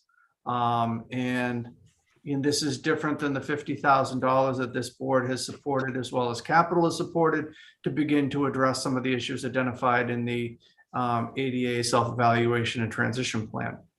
And that has now changed to, there is a residual amount that is left from the ADA self-evaluation transition plan funding from town meeting. It originally was $40,000.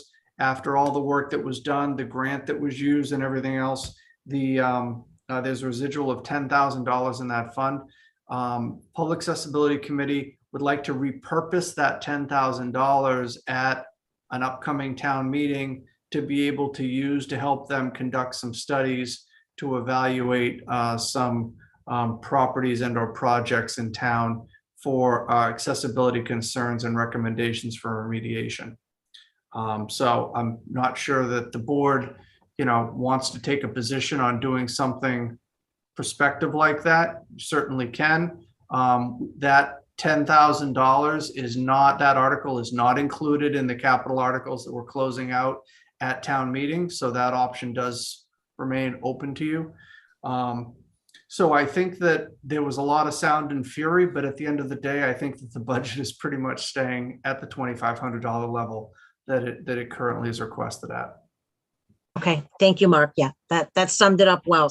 So as far as the 10,000 goes, that will be, if there's a fall town meeting, that will be part of the fall town meeting, and we'll have plenty of time to have the SPAC in and have further discussions on that. So as far as the concerns that I brought up at our last meeting, the budget is staying the same at 2,500.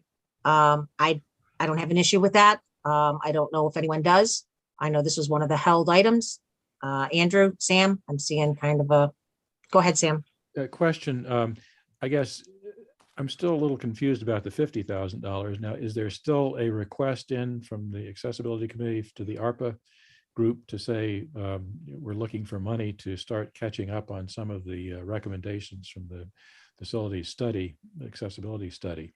Because I'm supportive of some money going in that direction to continue that process that our facilities group has started on a sort of filler kind of basis as they get resources to do that. But I think we need to take a more active step there. So is that still in play, or where does that stand?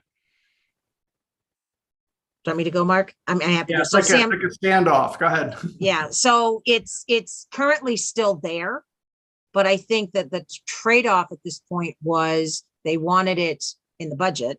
Yeah. So I think at this point, and Mark, keep me honest on this, their plan is to repurpose the 10,000 to satisfy the need through 2023.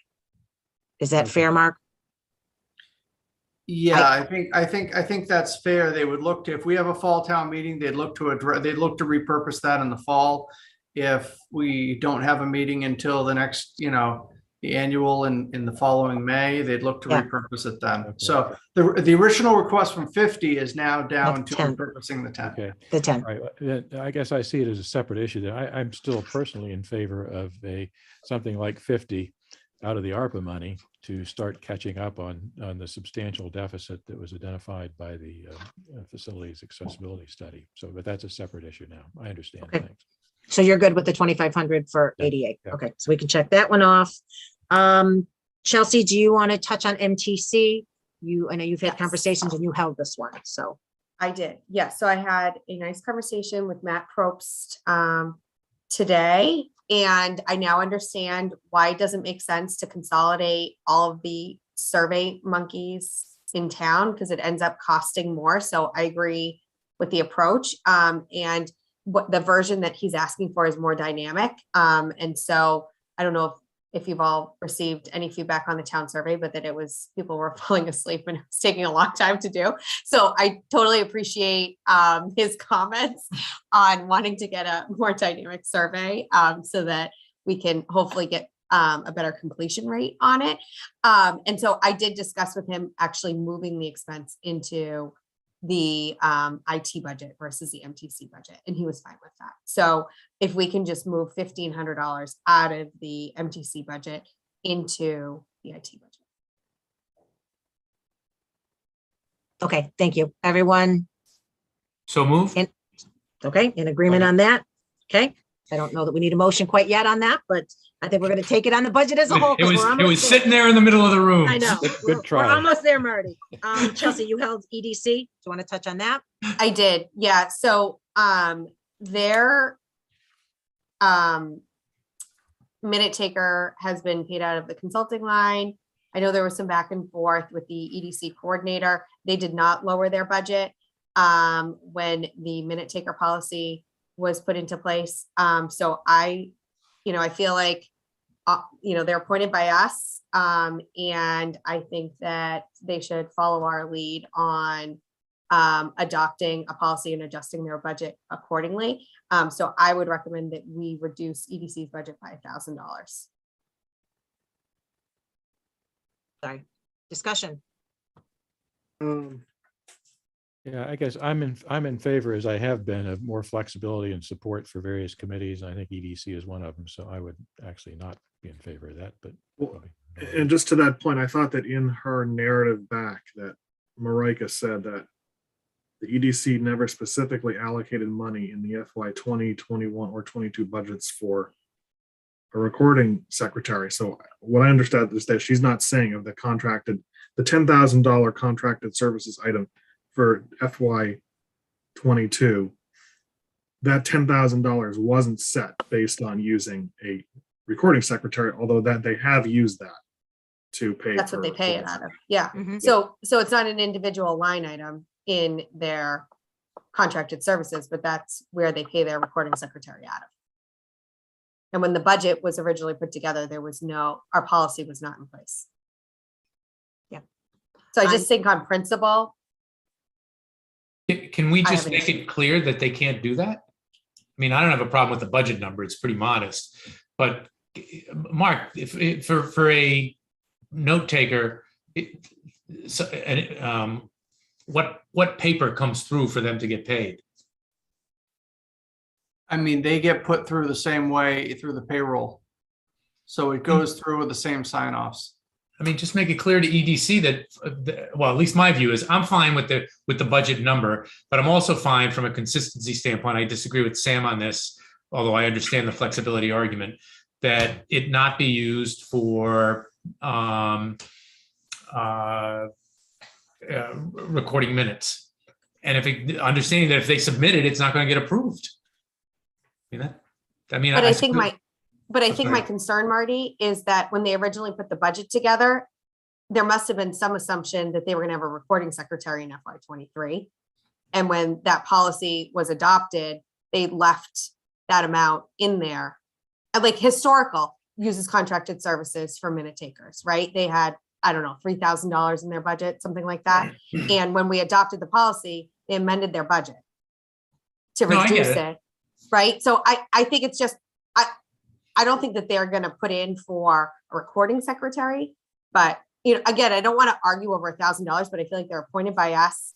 And I just think on principle, I think it's more of a slush fund than anything else. And I agree on that point, Chelsea. No, it's not a slush fund. I agree specifically though, on that point. We've had historical lowered. They were one of the minute takers that were taken and they've lowered it. They could have kept their budget. Right. They just did it. So, and if this money was there and it was being used for minute takers all along, I agree with Chelsea. I think based on principle that we should lower it, but. I'm for flexibility, so it doesn't bother me, but hey. Sam, I thought you just said in the meeting earlier that you were chief. That's right, I am. I just think it's such a bad, we've asked right, others. I move that did we vote on my previous motion or is it still sitting out there? It's because again, it wasn't changing the budget, so we just left it. That's why. Okay, all right, fair enough. This one, I move that we approve the EDC budget at a reduction of $1,000. Second. Okay. Roll call. Mr. Stivers. Aye. Mr. Dennington. Aye. Ms. Malinowski. Aye. Mr. Healy. Now, see, now I'll do a congressional thing. Now I'll vote nay. I'll have made the motion. No, I vote aye. All right, and Ms. Brascio, aye. And you know what, Righty? You're right. We should have made a motion and for consistency, to move the MTC over to the IT budget. I know it's just thank you. All right. Mr. Healy, you get a second? Thank you. All right, roll call. Mr. Stivers. Aye. Mr. Dennington. Aye. Ms. Malinowski. Aye. Mr. Healy. Aye. Ms. Brascio, aye. Okay. For consistency purposes, thank you. That takes us to planning. Ms. Malinowski again. So I did get a chance to read through Karina's explanations. And my one, so same kind of theory. And I just think in general, we have some different philosophies going on with budgeting approaches. And I understand trying to be reasonable, but if there's a department that needs to have something done, like I would like them to bring it forward and have a discussion rather than just reallocating funds after we cut something else. So that's just kind of a general comment, especially for another elected board. But my one concern about where they reallocated the funds to was on the 1700 for the zoning map. And it specifically says that that's not enough money to do the zoning map. So my concern is, how much does the total project cost for this? And secondly, if it's not enough money, are we allocating money in FY23 for something that can't potentially be done because we don't have enough money to do it in FY23? So those are kind of my two comments related to the planning board request.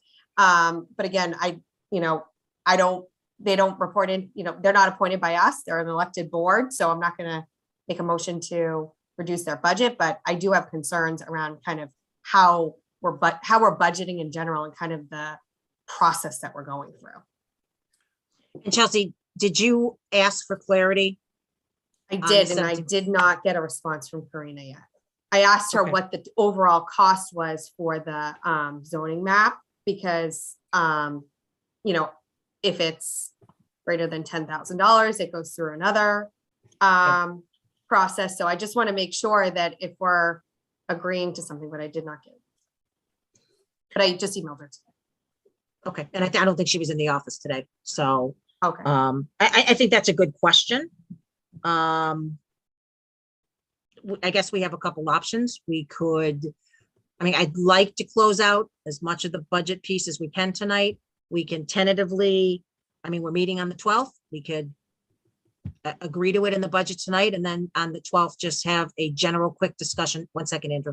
I'll come to you next. And just have a general discussion, and maybe the explanation is enough. And at that point, if we need to adjust something, we can. But I think just to move the process forward, I'm okay. I have the same questions that Chelsea has. So I'd like to get clarity. Go ahead, Andrew. So I have another question on Sure. Karina's response back about $1,500 for bylaw amendment support services, including part of it is advertising costs, possibly materials supporting ATM presentation for bylaw amendments. I guess, did anyone else have a concern about, is this, I mean, because we've had this discussion before with other boards about using town funds to advocate for the passage of something at a town meeting, which I thought you're not supposed to do that.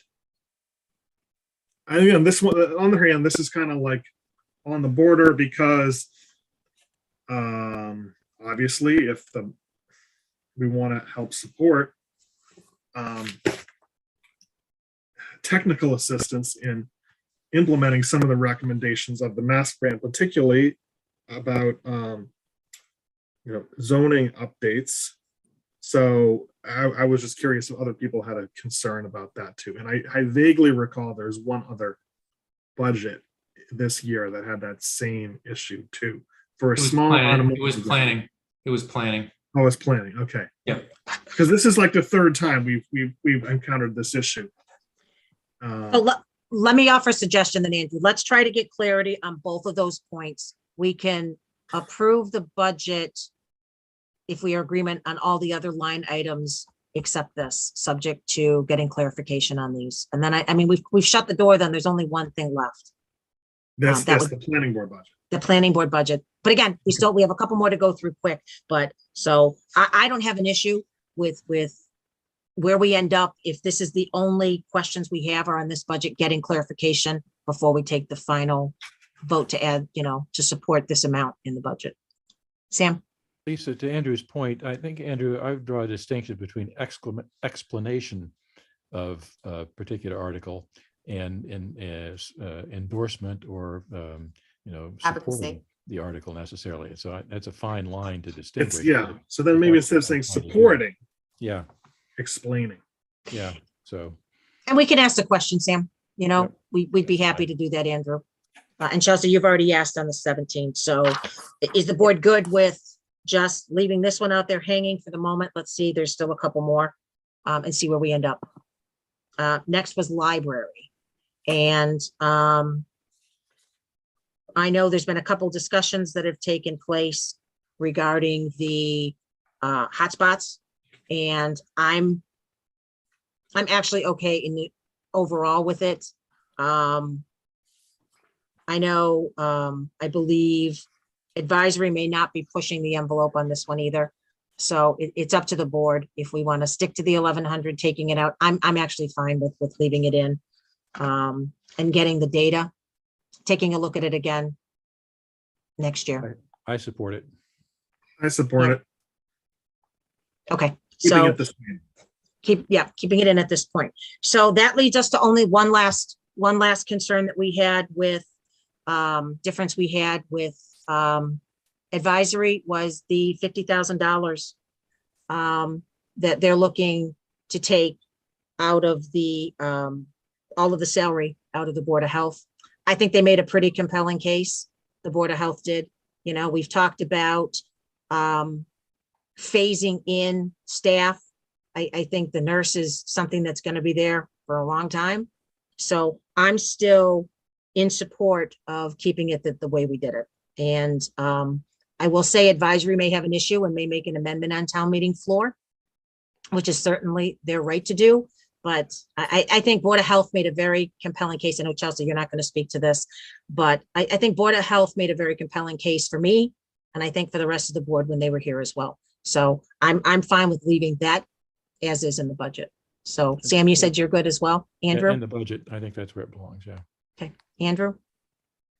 Yeah, I think it's something that we've already decided. I still have kind of Yep. mixed feelings and rather, but we've already decided it. And it's a significant amount of money to change our minds about it at this point. So, Okay, Marty?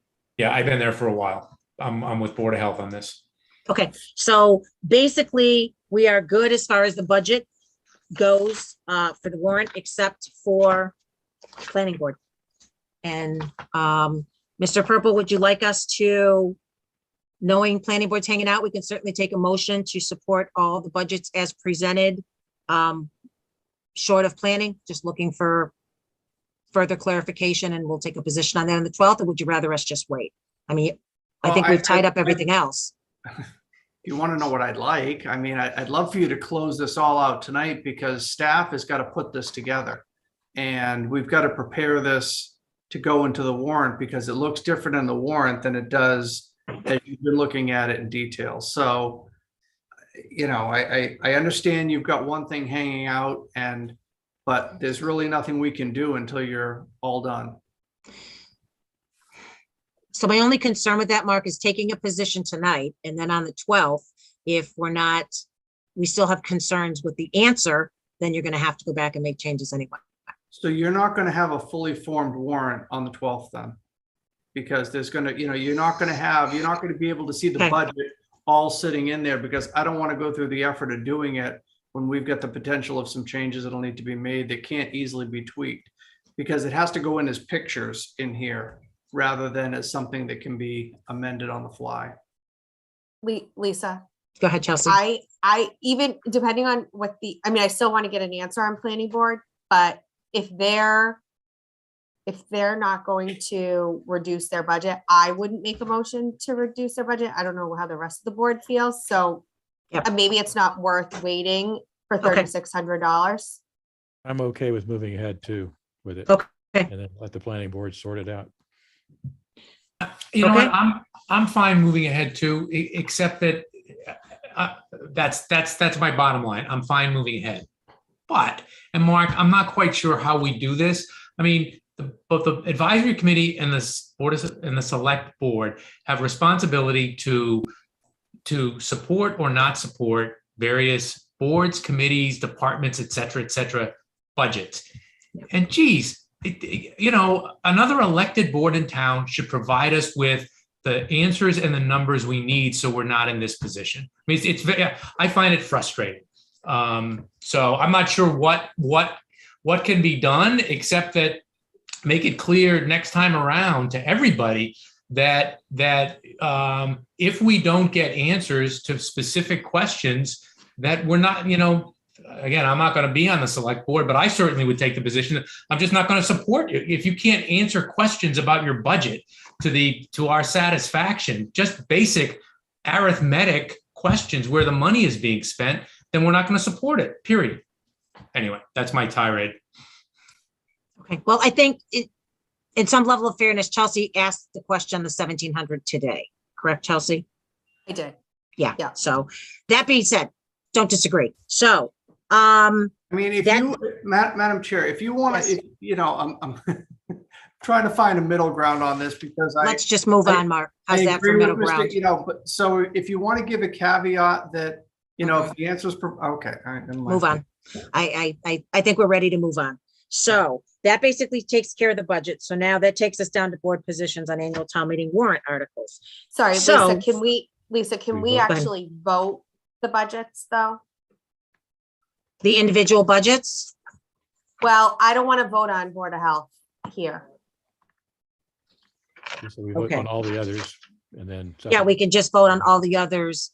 We'll do Board of Health separate. Yeah. Sam, are you making a motion? I am. Oh, So- wonderful. Go right ahead. is what you have in mind, you're just going to list every single one except the ones that we talked about where we made a couple little changes.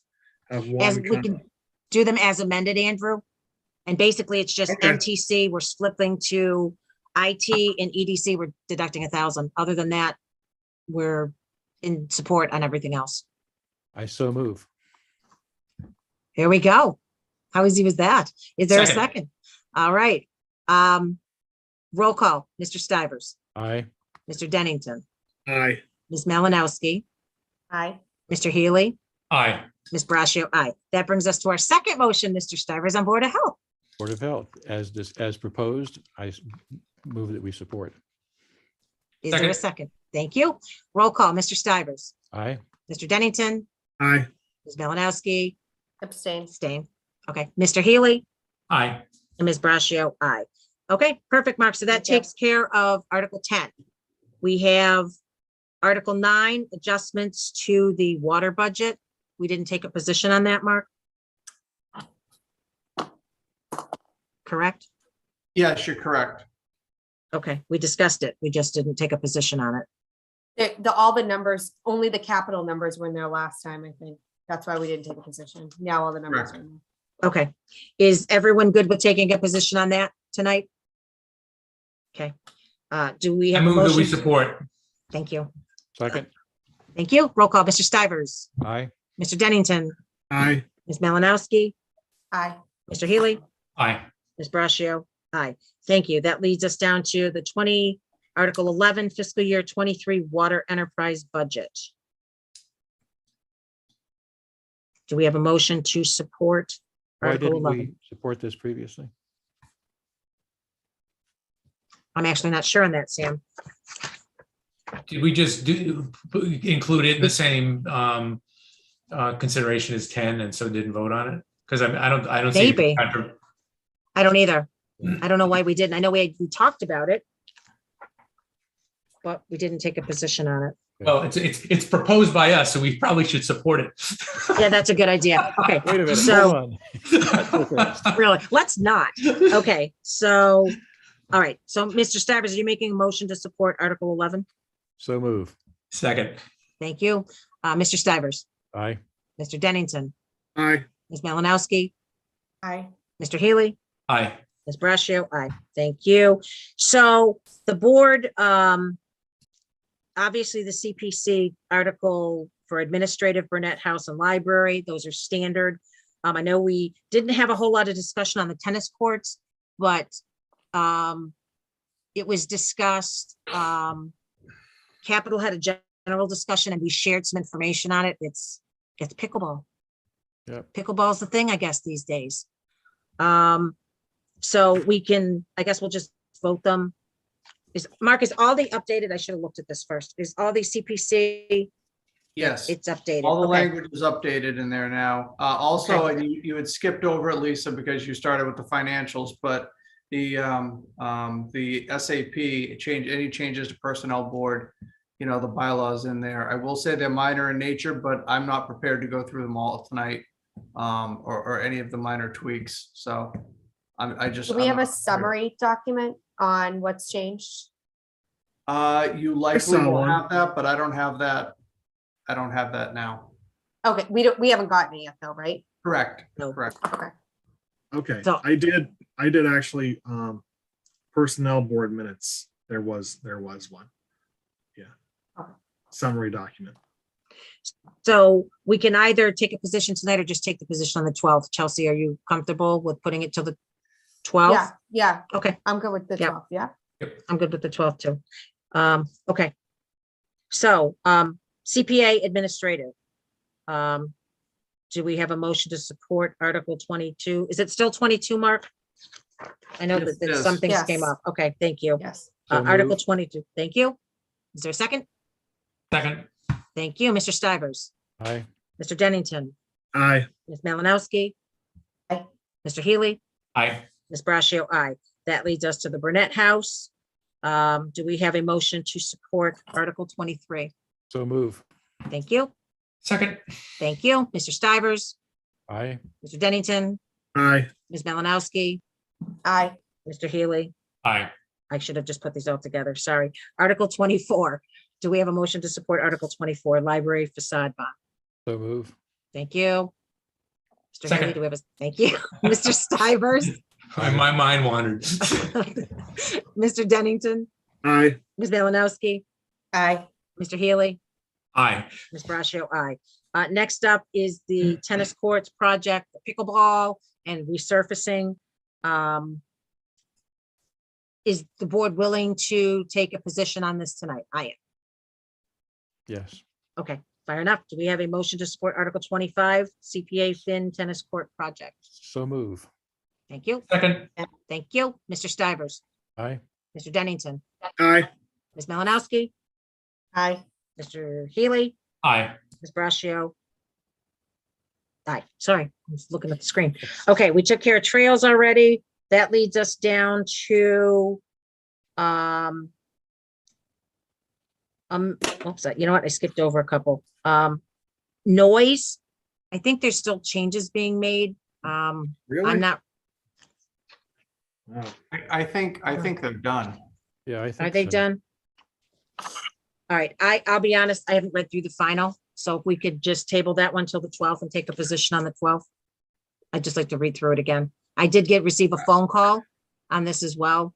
Lisa, well, I thought, yeah, Mr. Mello I thought his hand was up. Oh, okay, hold on one second. It is. It is Can we back bring up. him over? Yep. I just want to add that I did receive a phone call yesterday from somebody that was concerned. I directed them as well to the noise bylaw committee that lives in a neighborhood. There's multiple houses in the neighborhood. There were landscapers there. She was beside herself from 8:30 in the morning till 4:30 in the afternoon when she called me. And there were blowers going all day. She was kind of beside herself. So I said I would share that with the board that, and she was also going to reach out to the noise bylaw committee. Good evening, Mr. Mello. I'm sorry, Good evening. Sam. I think she made her point at the noise bylaw committee meeting, as a matter of fact. She did. Okay, fair enough. She did. And I just, we did submit the draft that we need your feedback on. That's the only reason I'm listening in and so forth and supporting the process in our town. Okay, so noise, again, I haven't read through the final draft. So if the board will indulge me till the 12th to take a position on that, I'm sure it's fine. I just haven't had the opportunity to read through it all. That's fine. I will just say, I would take out, what article number is it? So I can pull it up real quick. It is Article, Mark, did it change to 27? Because 27 was removed. So it's now 27. I think maybe Marty in the warrant you have. Yeah, depending no, on I which found one. it. I found it. It's 27.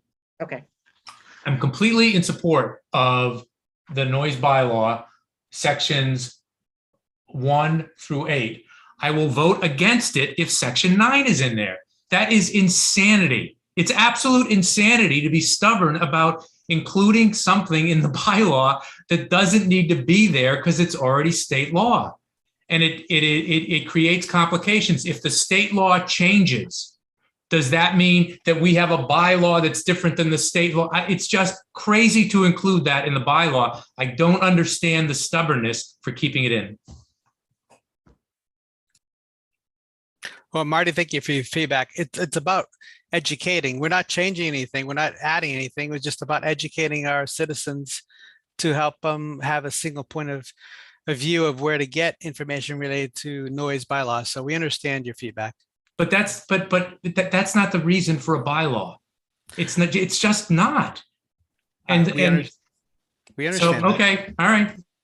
has council given his opinion on that? Yeah, the only thing I will add is that council agreed with Mr. Healy and didn't agree that something like this belongs in a bylaw. So. Okay. Okay, so does anyone have anything they'd like to add regarding that section as well? I somewhat agree, Marty. I mean, I don't know anywhere in the bylaw that we dictate where you can go to find information in any other zoning piece. Not zoning, but bylaw in general. So, Mr. Stivers, do you have any thoughts on that? Yeah, I mean, I can live with it either way. I'm not so bothered by it being in there, frankly, but if it's important to get support for it, I think we could live without it. Mr. Dennington? Yeah, I would not hold up voting for it. Just because section 9 is in there. Ms. Malinowski. So we did discuss this at the Board of Health meeting. And the question, I believe, was, do we want to include more than this throughout the document? And the Board of Health's position was that we wanted to create our own rules and regs that because there is more regulation around what the Board of Health is allowed to do. So that's where the Board of Health left it. And I'm happy to add, the Board of Health is meeting next Tuesday morning. And I am happy to bring this up with the Board of Health on Tuesday to revisit the discussion and kind of get consensus around what direction is. Go ahead, Marty. Go ahead, Marty. What Chelsea just suggested does two things. Number one, it makes perfect sense, but it also shows you why it shouldn't be in a bylaw. Because then if you have the Board of Health doing something more expansive, do you include or not include this? We now have it in two provisions. I mean, things belong in bylaws that belong in bylaws. And throwing in additional clutter, I'm not surprised Mr. Chalaman agrees with me or vice versa. It's just not how you do bylaws. Okay, so we'll table this to the 12th. Mr. Mello, is the Noise Bylaw Committee, when is their next meeting? We love to meet on a regular basis, so next Thursday. I know. I was hoping as we get closer to town meeting, you were going to say, we're actually taking a break. So no, we were hoping to get some feedback so we can actually start the marketing and the presentations and so forth. So that's why your feedback's very important to us, so that we could be aligned with your goals and so forth. Okay, and what I'll do is, so we'll take a position on the 12th. What I'll do, Mr. Mello, is obviously I asked to hold this so I could just review it one final time. If I have any other thoughts other than section 9, I will send them to your chair well in advance of your meeting. Please call me John. You sound like my father. I'm old. All right, John, thank you. Yes, if you could take the feedback of the concern on section 9 and any others I have, which I'm not sure that there'll be any, but I just want to take the extra time to just review it. Okay, thank you for your That would be feedback. great. And thank you for sticking around till 10 o'clock. We always appreciate. Oh, this is early for our bylaw. It usually goes beyond this. All right, wonderful. Thank you. I appreciate it. Thank you. All right, so we'll take that one off. Trees, scenic roads. I think those are probably not going to be something we're going to take positions on. I still have some questions. Go ahead, Marty. Lisa, I know you've had some conversations with some folks on the planning board about this. I mean, I will tell you that again, I was gone for a week or so I didn't get a chance to look at the packet until this afternoon. And just conservatively, there were probably 12 to 15 things that from a legal standpoint are problematic. There are definitions that float. There's a reference to, unless it's changed, there's a reference to a tree fund in Article 29 that doesn't exist. I mean, there's just, it is, Andrew's proposed bylaw that requires boards and committees to go through a process is there because just even regulations have the force of law, but certainly a bylaw has the force of law. And this bylaw, it gives a tree warden, an individual, not a board or committee, not anyone who's elected, in my view, extraordinary power. Power that I'm not comfortable delegating to an individual, again, who's not elected. And I just, between now and a special town meeting in October or November, when there'd be ample time to get this right, as opposed to rushing ahead and proposing something to the town that has the force of law, that has penalties in it. And again, in my mind, I spent a couple of hours with it And I found conservatively 12 or 15 things that from a legal standpoint are problematic. I just, the idea that we're flowing down a channel here to get this done by May 4th or 5th makes absolutely no sense to me. So Marty, what we can do is we can not take a position. This can be an at-town meeting, and we'll invite planning board to come in and have some of these discussions and share. Andrew, you're. Sorry about that. Sorry No, about no, no, that's okay. Is there something you want to add? It's fine. I'm just suggesting Okay. that we. It's so I take it that the planning board is dead set. They are going forward with these, not gonna do them at the special fall. They voted to do that the other night. Yeah. Okay. To move forward. But I think, I think there's, and again, I can't speak for planning board, but I think there's some level of concern on guaranteeing that there will be a fall town meeting. There's been no, a commitment. I think planning board feels they're ready to move forward. And again, if I'm speaking out of turn for them, I apologize. But I think they feel they're ready. There's public hearings. They've already, I think they held one on the 28th, I want to say. So I know they're going before advisory as well. So, advisories I believe at an at-town meeting, because they haven't had time to discuss this either. I mean, we can certainly have a conversation, but I think they would be looking from some level of commitment that there is a fall town meeting. I mean, they think it's ready. So I think we leave this at town meeting and we try to invite them. Or we, obviously participate when they go before advisory as well. So we don't set up a special meeting potentially. I don't know if they'll be available the 12th to come and discuss this. So I think there's benefit though in having the select board's recommendation published in the warrant. I think it does send kind of a different signal at town meeting versus taking a vote on. I mean, my vote on both of them right now would be no. And on, I think that article, the two of them kind of go together in right. When I first saw Article 29, I just saw the list and I kind of thought, oh, is that like reducing the list of, no, that's significantly expanding the scope of scenic roads. And I just have my problem is if I don't like the concept of having every single road in the town be a scenic road. It seems to undermine the whole idea of having, I mean, I was just looking at some other towns' bylaws today where they have criteria that you meet for a road to be designated as a scenic road based on its proximity to, stone walls and things like that. This seems to be the policy is we want as many roads as possible to be scenic roads, and I just don't agree with that.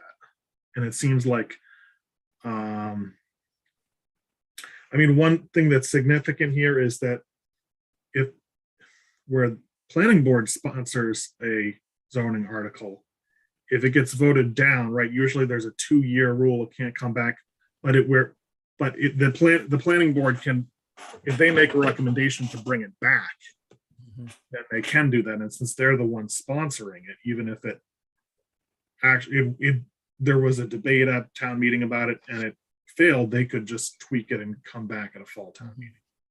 But this isn't a zoning article, is it? Oh, I guess you're right. No. So then forget that comment. Then there's no restriction. They could bring it back anytime. Mhm. Has the feel of zoning. It's a land use article, but not, you're right, a zoning article. Technically not, yeah. My only concern with taking a position tonight on this is we haven't spoken to planning board. We haven't shared our concerns with the article with them. I mean, we can certainly ask, on the 12th. Go ahead, Marty. Yeah, I agree with you, Lisa. I'm just curious, Mark, do you know, has Jay Tallerman looked at this? I know that he's been having some back and forth with planning on this and that, but I'm not privy to all of the comments and the back and forth on it. Okay, I mean, I'd be really surprised if town council has signed off on the language. I think the only thing that I can comment on specifically is I think at the end of the tree bylaw, I think Mr. Dennington mentioned about the tree fund. I brought that up. Mr. Healy. So there is no tree fund, and they're trying to push into the end of the article. Okay, well, we're going to go in and amend this other bylaw and do this and change this and do those things. And council has said you can't do that. So that's the only piece, that's the only specific piece that I could speak to. Okay. So, I mean, we can certainly, I'll find out from advisory when they're planning on having them come in to discuss the article. Again, Mr. Purple can certainly pull the board. We can try to see if they're available on the 12th. But I think these are some level of lengthy discussions as well. So it's certainly up to the board's will, what they prefer to do. I'm generally in support of this. On the other hand, I think that if there are concerns where others are not going to be able to support, I think it's worth talking some more about it and finding ways to potentially make modifications. And again, there's always an opportunity to indefinitely postpone. I think it ought to stay on the warrant, but people can take a harder look at it later then in the fall if we do that. So I think it's worth having the conversations with advisory and with the planning board to clarify some of these things. Okay. So what I'll do is we'll send out a note. We'll see availability. We'll also check with advisory when advisory is going to discuss it. Maybe we just piggyback on that discussion with them, just specifically to the trees and the scenic roads. So Mr. Purple will pull the board once I get information on either the 12th or when advisory's going to discuss it. If that's amenable to everyone. Okay, that takes us to trails. Mr. Dennington's adoption of rules and regulations. Do we have a motion to support article? It's now 31, correct, Mark? Okay, thank you. So move. Okay, is there a second? Thank you. Roll call, Mr. Stivers. Aye. Mr. Dennington. Aye. Ms. Malinowski. Thank you, Mr. Healy. Aye. Ms. Braccio. Aye. That takes us down to the citizens petitions, which we haven't had an opportunity to discuss, so I'm not ready to take up it. Go Are ahead, there two Andrew. more?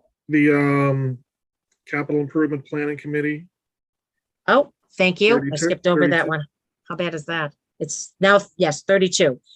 Do we have a motion to support Article 32? The So moved. capital, thank you. Second. Thank you. Mr. Stivers. Aye. Mr. Dennington. Aye. Ms. Malinowski. Aye. Mr. Healy. Aye. And Ms. Braccio, aye. Thank you very much. Mark, did we didn't take a position on the stabilization fund. I know. You did not, and I just sent something out late this afternoon. I apologize again because, you know, these things are changing very quickly, but the information just came in this afternoon. There were some issues with the article. It has changed several times. But town council had opined, and then the schools council and regional school committee chair opined that the article that was passed in 2018 by the town of Northborough, this needs to match that. And so the language that was sent out to you late this afternoon is the same exact language that was passed in Northborough in 2018.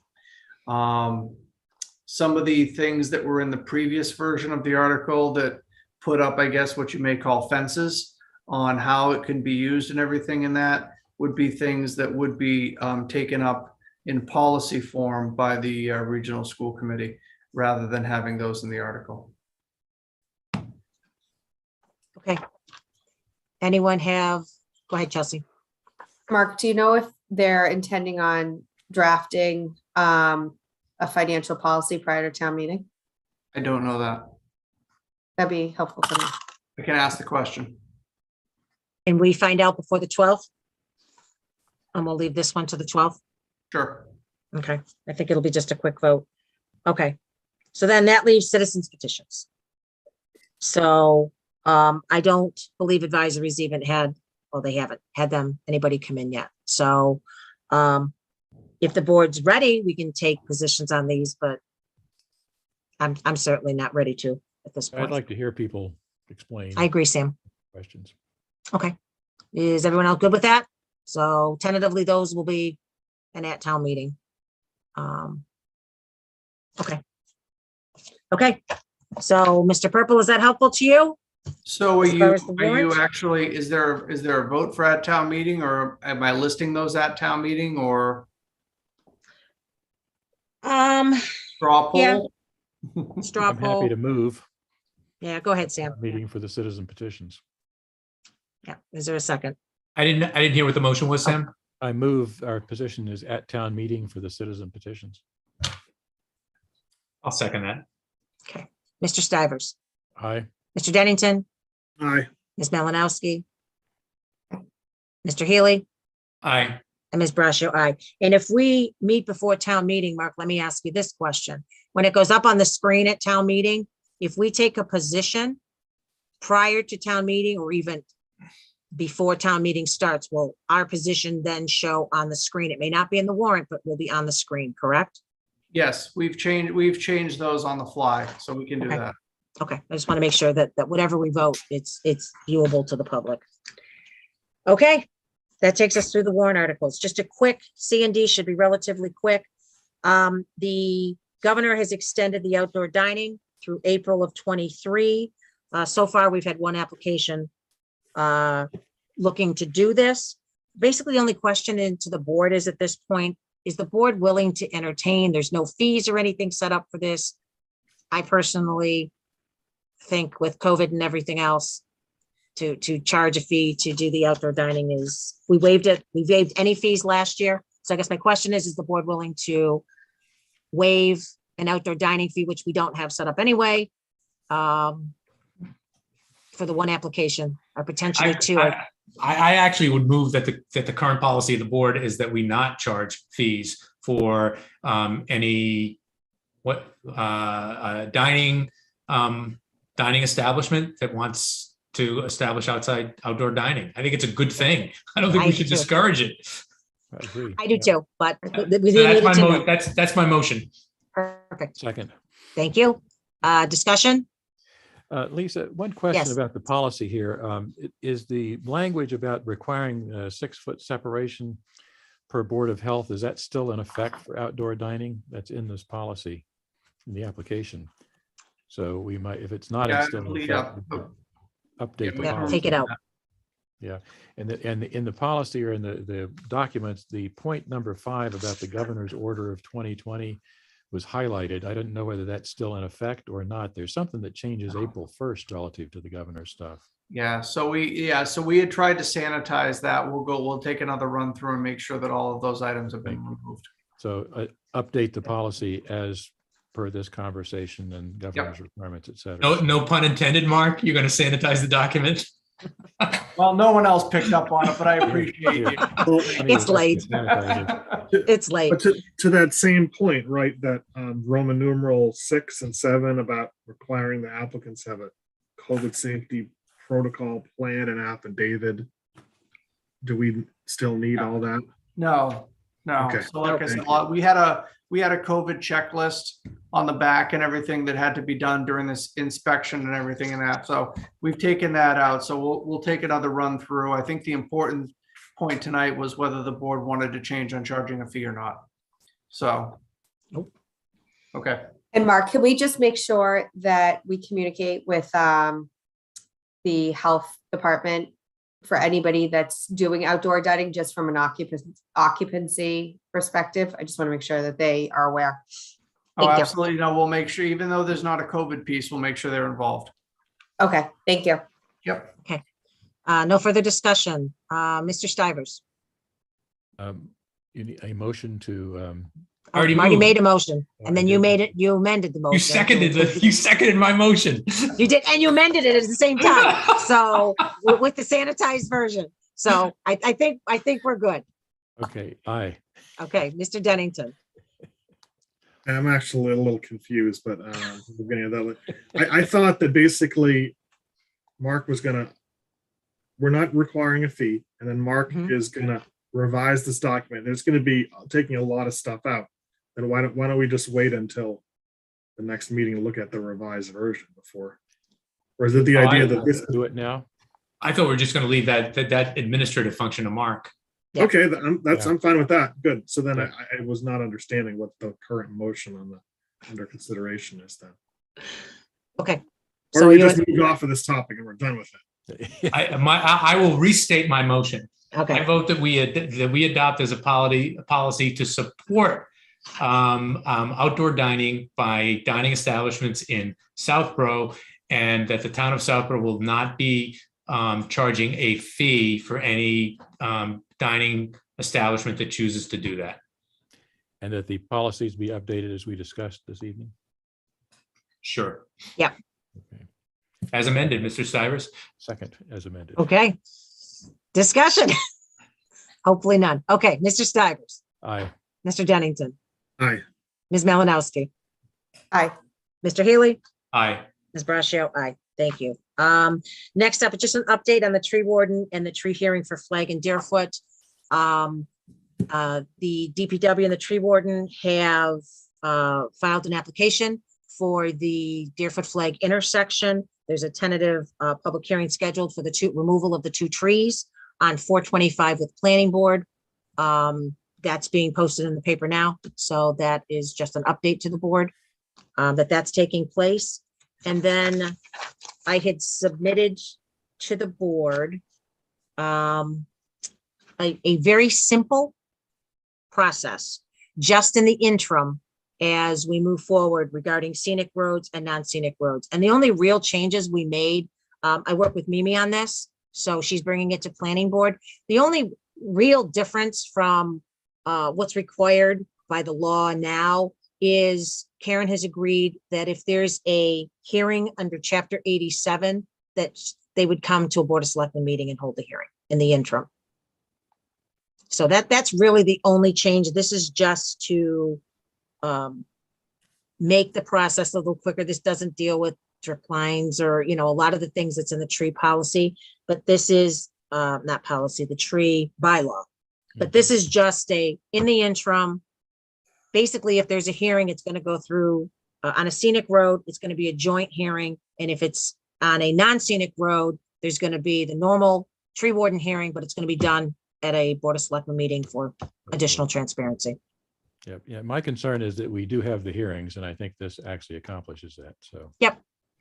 So just we tried to make it something small that encompassed everything that's required by Chapter 87 and Chapter 40 into some very basic steps just for the interim. Yep. Okay. So if the board is in support Marty has a of question. Lisa, Sorry. just very Yes. quickly, all I want to make sure is that this doesn't, and it's one of my concerns with some of the language in the articles as well. Yep. That this doesn't restrict in any way the ability to take down something that is hazardous. It does not, as we found out today, with the email that came over that, that's already scheduled. This doesn't hinder that in any way, Marty. Okay. And Karen that's has my looked main- at this as well. So Okay. Mimi will take it to planning board. Karen has given it her blessing as well. We're all clear that, basically, again, the only change is that we would do a Chapter 87 hearing at a Board of Selectmen meeting if the need arises, other than a hazard tree. So Lisa, is it a policy, or do you just want us to adopt this as the It's process A going? process, as an interim process. Okay, as an interim I process. move that we endorse what did you call it? The tree flow The- chart as a Tree flow revised chart. process going forward until further change. Yeah. Second. Thank you. Any further discussion? Okay, Mr. Stivers, Aye. Mr. Dennington, Aye. Ms. Malinowski, Aye. Mr. Healy, Aye. Ms. Brascio, aye. Thank you. And like I said, Mimi's going to take it to planning board as well. So I don't foresee any issues. That takes us to our final public comment. Thank you, everybody, for hanging around.